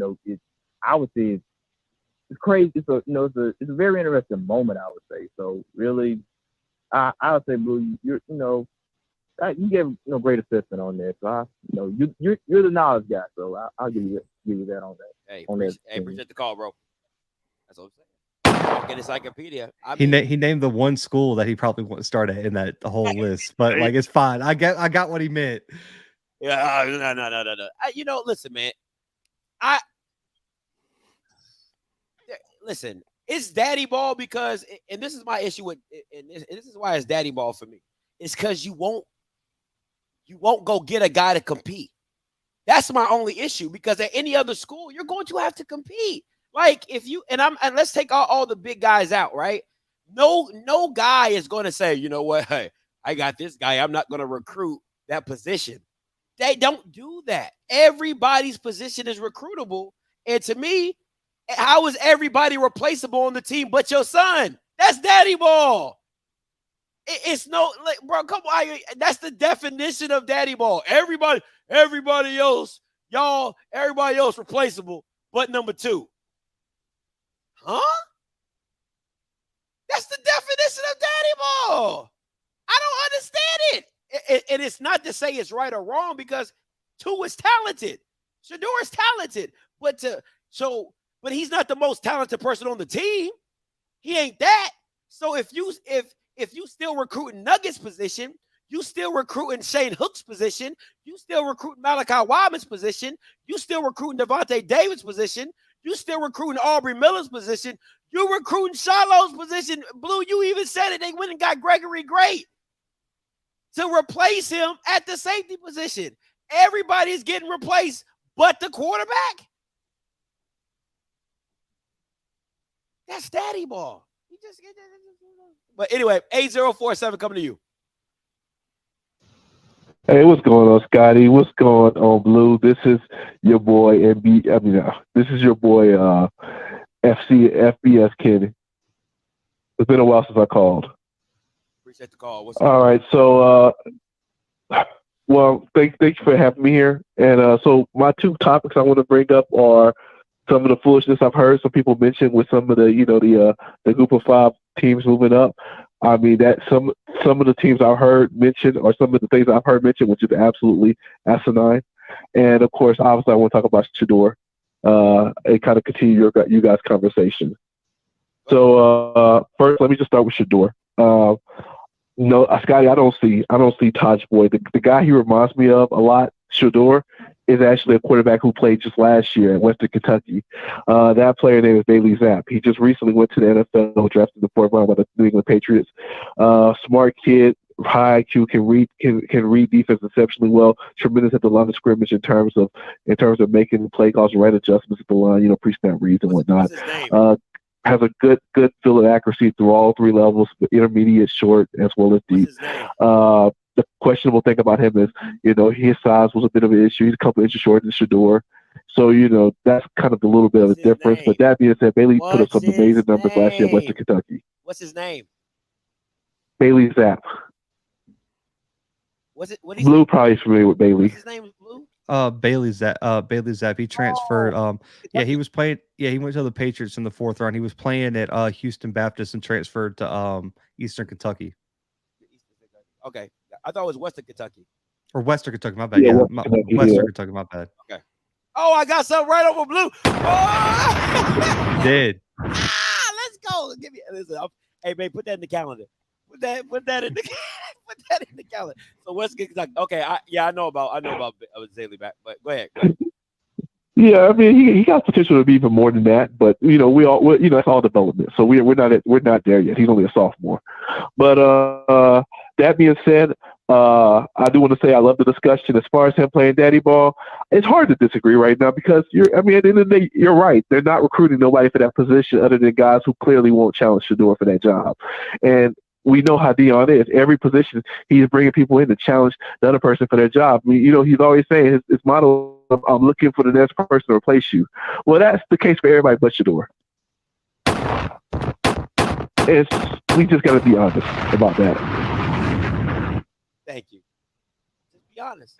So, but that being said, I'm still high on Shador. I'm very high on Bailey Zapp. I did a recruit profile on him, and I was very impressed kind of what he is. And Shador has a lot of those qualities. But that being said, back to I don't call me FBS Kenny for a reason. It's because I have connections within the ground, especially realignment. And as far as like Perry View A&M being a team that's getting looked at by the FBS schools, the group of 5, that's nonsense. Even though they have that Texas A&M Board of Regency money that's coming in, which is why you see their athletic budget from previous years a little higher than others, they don't really have that kind of money. It's not really there. I mean, if you really go look deep into their program, the money's not really there.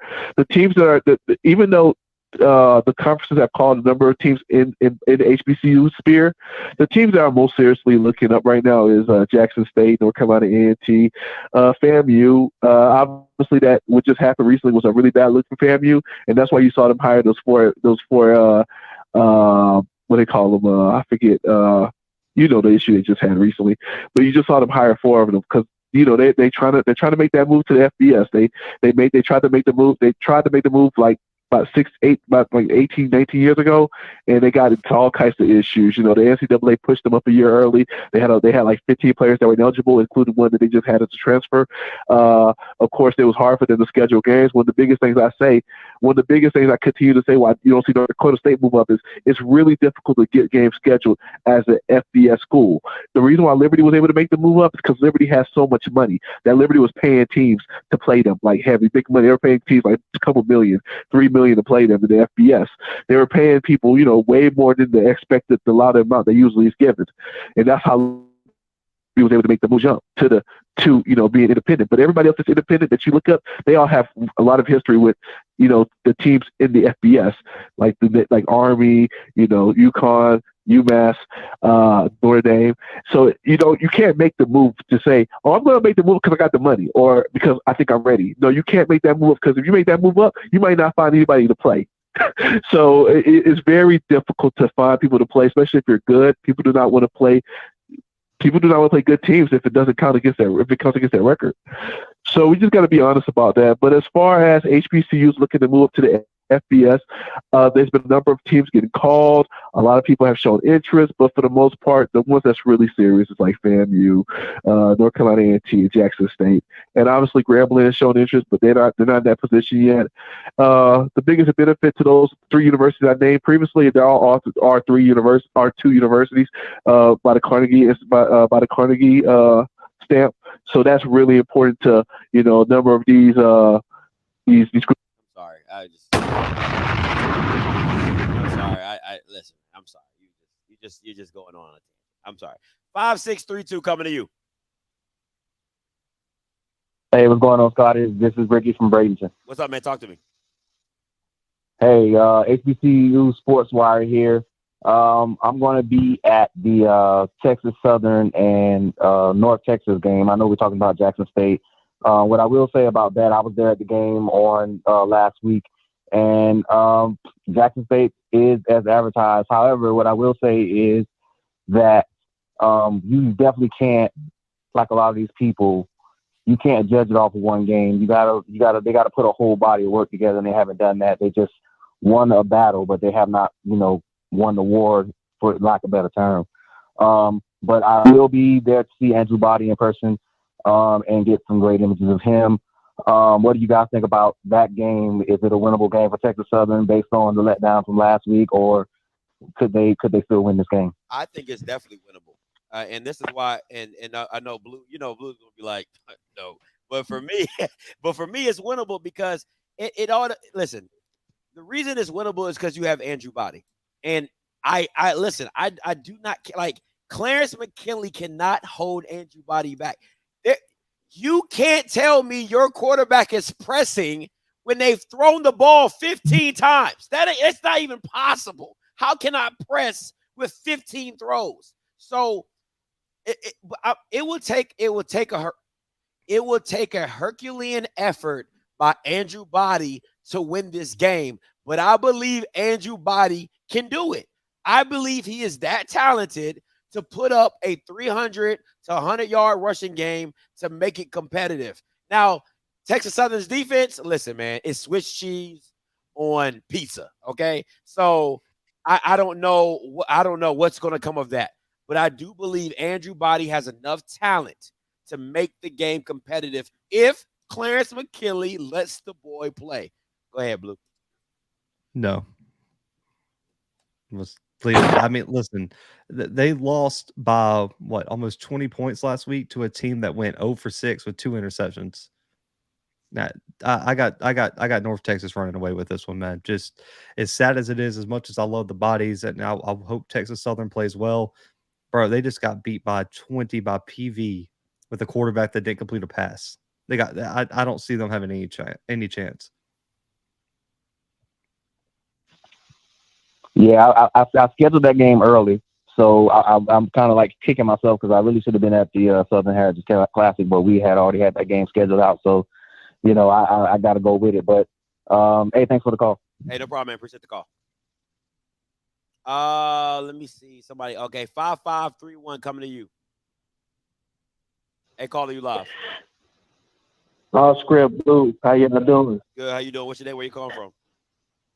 This is Kawan. I'm giving you a call from Atlanta. Hey, town. I have a few questions for you all. I wanted to ask you, this is kind of off subject, but I wanted to ask you, how did you guys feel about the quarterback play in the SWAC? I've been going back and forth with friends, talking to them in reference to things that I thought the SWAC could do to improve the quarterback play. And I can remember one of your earlier shows, I think you participated in a quarterback camp at Clark. Yeah. And so I was thinking, like, what of the schools, like, the schools that are maybe don't have the quarterback coaching on staff, maybe they could outsource and send like their quarterbacks to camps in the summertime. Do you think that would make any improvement? That would be one of my questions. The other question I wanted to ask you all is, I heard the commissioner for the Southland Conference saying that he would be open to having like some SWAC schools join the conference. I wanted to see what you guys thought about possibly Southern, Jackson State, and Florida A&M joining the Southland Conference. And then my last question would be in regards to Shador. I played college football. I played at McNeese State. And actually, I finished at a D2 school in Michigan called Saginaw Valley State University. And the head coach for Green Bay Packers, Matt LaFleur, he was my quarterback coach. He was my quarterback in college. So, I mean, I can look and I can evaluate talent. I just wanted to know, do you guys think that when Shador first came to Jackson State, do you think the other quarterbacks had a fair chance at being a quarterback? Sometimes a coach can actually look at a player and say, this player here got it, this other player don't. I just want to know if you thought that whole battle process or whatever, if it was fair. That's all I have. Hey, man, appreciate the call. We'll answer your questions. So the first one was, I do remember the Southland one.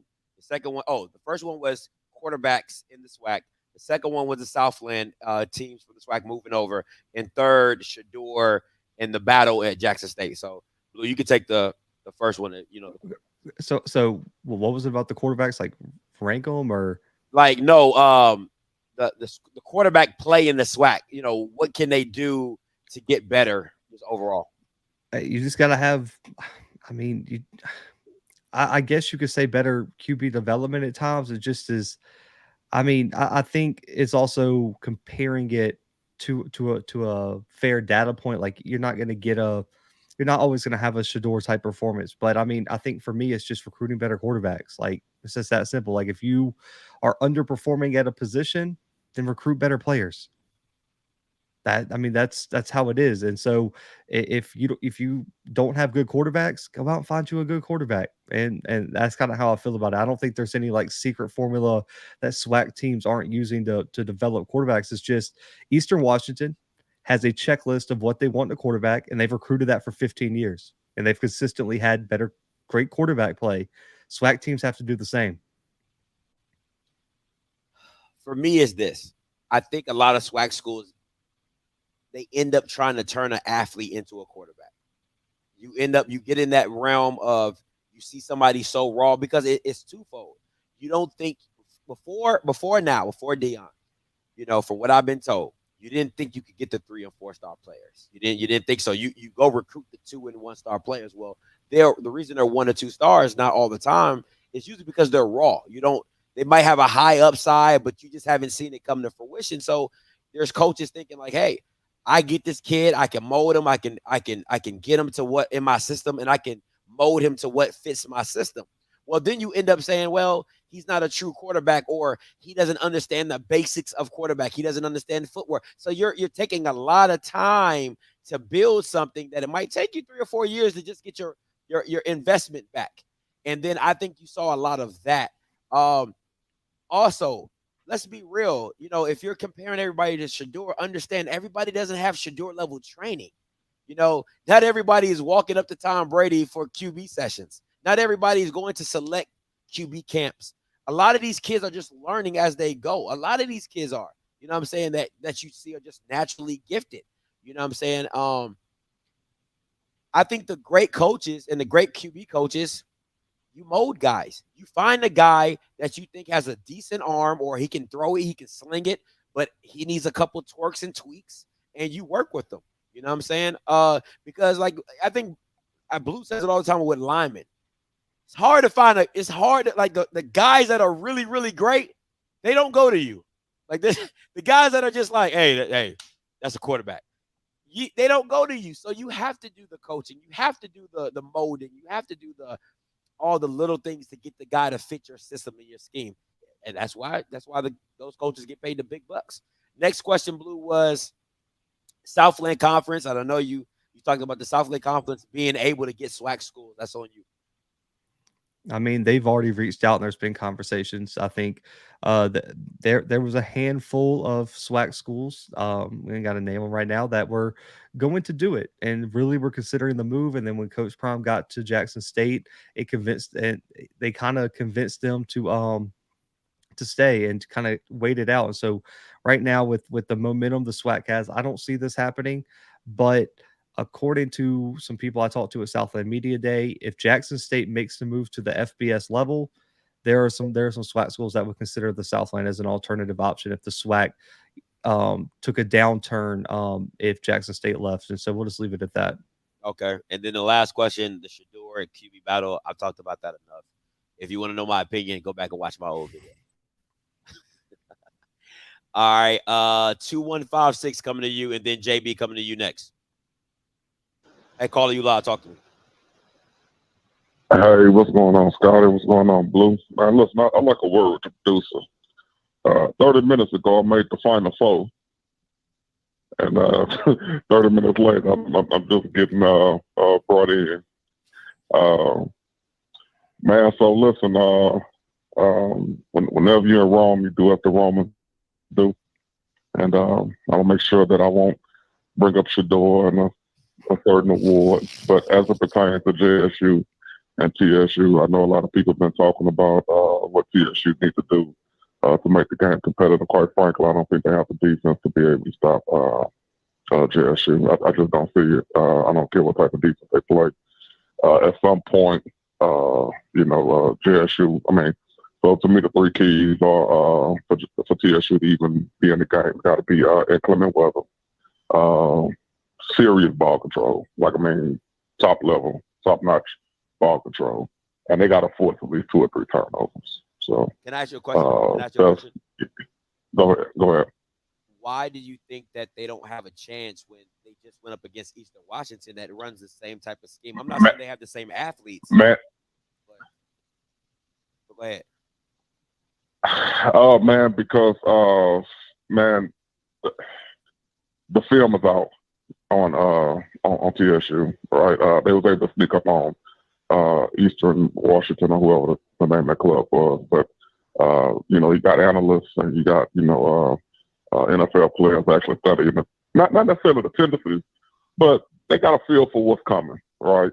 And JSU has the athletes on defense to stack 8 in the box and still be able to cover if they decide to throw the ball. So I don't see the run being successful. That's just my opinion. Again, JSU have the athletes to be on the athlete in mano, and I think control anything that TSU try to do through the air. Now, on the flip side, go ahead. So does Tennessee State not have film on Jackson State? I'm just confused because you're making it sound all one way, like they don't have film on Jackson State. I'm just confused. No, they don't. The TSU have analysts. Do they have the level of football IQ and intelligence in their building that JSU having there? Wow. So okay. Eddie George is not a slouch. He has. No. I'm not taking nothing away from Eddie George. You are. All right.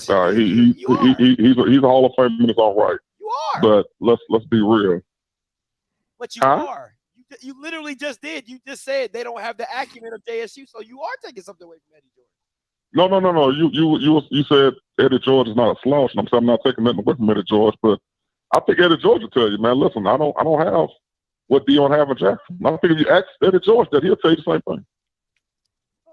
And when it comes down to the personnel, the pros and Joes on defense, man, them guys not going to stop Jackson State from hanging 30, 40 points. They're not. Again, unless you're dealing with inclement weather. But if the weather is favorable, and when I say favorable, the sun is out, and everybody doesn't enjoy themselves because it's a game where we ain't got to worry about the weather. Probably the first, second quarter, but and you got to factor in that transfer from Ohio State. He got ejected from Targeting, so he's not going to see the field till the second half. And by the time he's eligible immediately. He got ejected in the second quarter. He does not have to sit out this game. You say he don't have to sit out? No, he got ejected before halftime. The only time you have to sit out the first half of the next game is if you get ejected after halftime. Okay. So, y'all, I'm calling on y'all show, right? I'm in y'all house.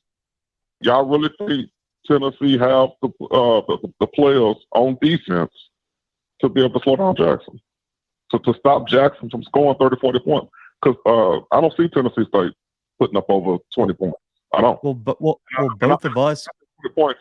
I'm being generous. I honestly don't see them putting over 14. Well, both of us predicted Jackson State to score in the 30s, so I don't think neither of us have said that we think Tennessee State's going to shut down Jackson State's offense. My thing is this. This is what's difficult for me is I feel like you're not giving enough credence to the Eastern Washington and Tennessee State game, because they're literally Eastern Washington is a air raid style offense. Jackson State is literally running the same scheme. So what I'm saying is, listen, at the end of the day, I wouldn't be surprised if Tennessee State's like, yo, we've seen this before. We can handle it and we can manage it. Now, me and Blue's opinion is that I think they're still going to put up points. I think they're still going to have a chance to win.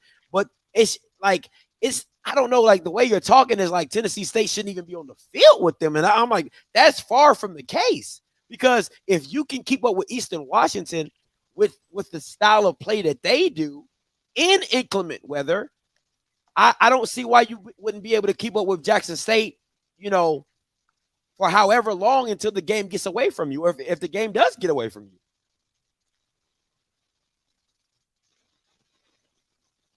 you. Yeah. So, man, this is my thing. Scott, I know you got a trigger. I didn't call in on your show enough, so I'm not gonna say what I want to say as it pertains to Jackson State in comparison to Eastern Washington, the Eastern Washington offense.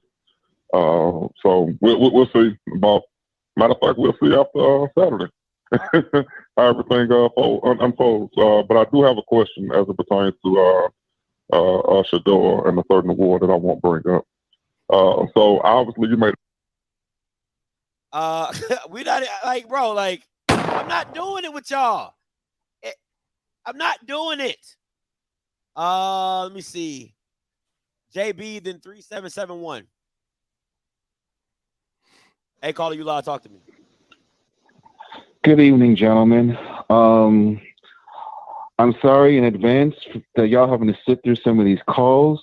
I think we could probably finally wrap up with the fact that a lot of our fans don't actually follow FCS football, and it's getting kind of nauseating. But once again, y'all probably used to this by now when you're calling shows. Okay, the first thing is this move to FBS. Okay, how many schools in the SWAC actually have budgets where they could actually maintain a possible move up to FBS? And by maintain, I'm talking about athletic budgets over $15 million. Does any SWAC school have this, or even close? I don't know. I doubt it. Okay. And I think, Scott, you mentioned this on your show a few weeks ago. You talked about buying the BMW and then trying to maintain it. And of course, we all know like how much maintenance that stuff is. It's the same thing trying to move up. And a lot of our schools can barely move up. I mean, could barely maintain at the FCS level. So that's my first point. Second point I have is we're talking about Shador and the Heisman Trophy. Okay, let's pump our brakes on that for a second. Is he even Walter Payton Award, like being the best quarterback in the FCS? Is he better than Jason Shelley right now, who's gone for 230 and 3 touches in the first half against top 25 ranked UT Martin? Is he better than Ward, the kid from Incarnate Word last week, who went for 300 plus and 6 scores against top 25 Southern Illinois? Is he that good already? We don't know that yet. So the other thing also. And my last point is, and of course, Blue MX are going up to Fargo tomorrow to go see AUT take on the Bison. So that's going to be a good time. What are your thoughts about some of the other FCS non-conference games this weekend? And I'll actually hang up now. I appreciate it, if that's all right. Oh man, well we're in hour 3, man. So I ain't gonna run through all of them. I broke down most of the out of conference games on my preview yesterday, man. So just go check out my what was it, week 2 FCS preview from last night. It's like a 2-hour live stream, and I broke down pretty much all the out of conference games, like the big ones. So you can go check that one out, man. Instead of me taking the 400 people watching the show, man, and running them through every single FCS out of conference game. And there's an article on the website too, where I give my prediction and breakdown for some of those games too. All right, too easy. Go check out the video. FCS week. What is it? FCS week 2 review. 37-71 coming to you. But I'm returning this fall with my quiz show. 37. Yes, hello? Yeah, you live. Okay. I want your opinion. Who needs this game more, South Carolina State or Bethune-Cookman? That's a good question. South Carolina State. Yeah, South Carolina State for sure. That's all I want to know. And how important is it for Alcorn to look good against Tulane? I hope they look really good against Tulane because I mean going into the regular season, to me, I'll have them top 2 in the SWAC. You know what I'm saying? Behind Jackson State. You know, next to depending on how Southern looks for LSU. You know what I'm saying? Behind Jackson State. I gotta mute you because your background's really loud. Yeah, so if Alcorn looks good against Tulane, I mean that would be a perfect situation to where you're like, man, like Alcorn could really do some damage this year, especially with the run game. I think Aaron Allen is very comparable as a quarterback. That's what you're looking for. And you know, just to kind of replace Felix and get some stability at that position. So I hope they look really good against Tulane and make it a game. What's up with you, Blue? Yeah, I mean, in my opinion, I think it's important for just the SWAC in general, man. After some of the beatdowns that we've seen, like from Arkansas State and UAB, it's gonna be nice to see someone be competitive. Because in my opinion, I don't think Arkansas State especially Arkansas State is that much better than Grambling, or they shouldn't be. To me, I thought Grambling really underperformed, and I already said on my show yesterday, I think Alcorn has the talent to keep things interesting with Tulane. Do I think they're going to win? Maybe not. But for me, there's no reason they should lose by more than 21 points in that game. And if you can just keep it competitive early, get out of there with no injuries, man, that's a win for you. So I think it's important in terms of the conference's perception. But for me, I think Alcorn proved everything they needed to do. Anything they needed to do last week with how they performed against Stephen F. Austin. So I think Alcorn should compete, and I'll be disappointed if they don't. All righty, last caller, 1786 coming to you. Hey, caller, you live. Talk to me.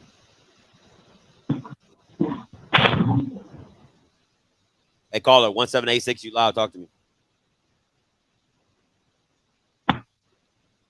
All righty, lost your opportunity. So I'll take the last caller is probably either Moose or Smoke. So let me see.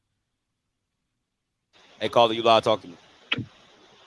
Hello, I just wonder why you hang up on me. I had a question if Shador get the Heisman. All right. Goodbye. Yeah, I'm good on that. All right, Blue. Whew. All right, long night. Anything you got coming up this week, Blue, other than bringing up Lightning in the Memphis Classic? Nah, man. I'll be headed to Memphis tomorrow, so I don't think I have any videos dropping. If I do, man, it'll be unexpected. So just have on those post notifications, man. Other than that, man, I'll have highlights and things like that coming from the Southern Heritage Classic this weekend. Me and Scotty might be have something cooking up in Memphis for you guys, so stay tuned for that. But definitely dropping a highlight tape, and might try to get some stuff out live to you guys from the sidelines of that game. Awesome. Yeah, I'll be heading out to Memphis tomorrow as well. Probably be up there about probably like 1 or 2 leaving from Jackson. Also, I'll be doing a tailgate pregame at a tailgate, and I'll probably do my post game at the tailgate possibly as well. If it's raining, then probably shut that all down. But you guys can catch me there. I'll probably make a post on my social media to give you guys more updates on that. But hey, man, listen, 3 hours of the round table. Blue said he was riding with it, so I was riding with it because I would have shut that joker down an hour ago. But hey, man, we appreciate all the calls as always. And listen, man, stop the Heisman talk, please. Let's not do this. Let's not. Okay. All right. So until next time, you know what I'm gonna do. I'm gonna holler. God bless.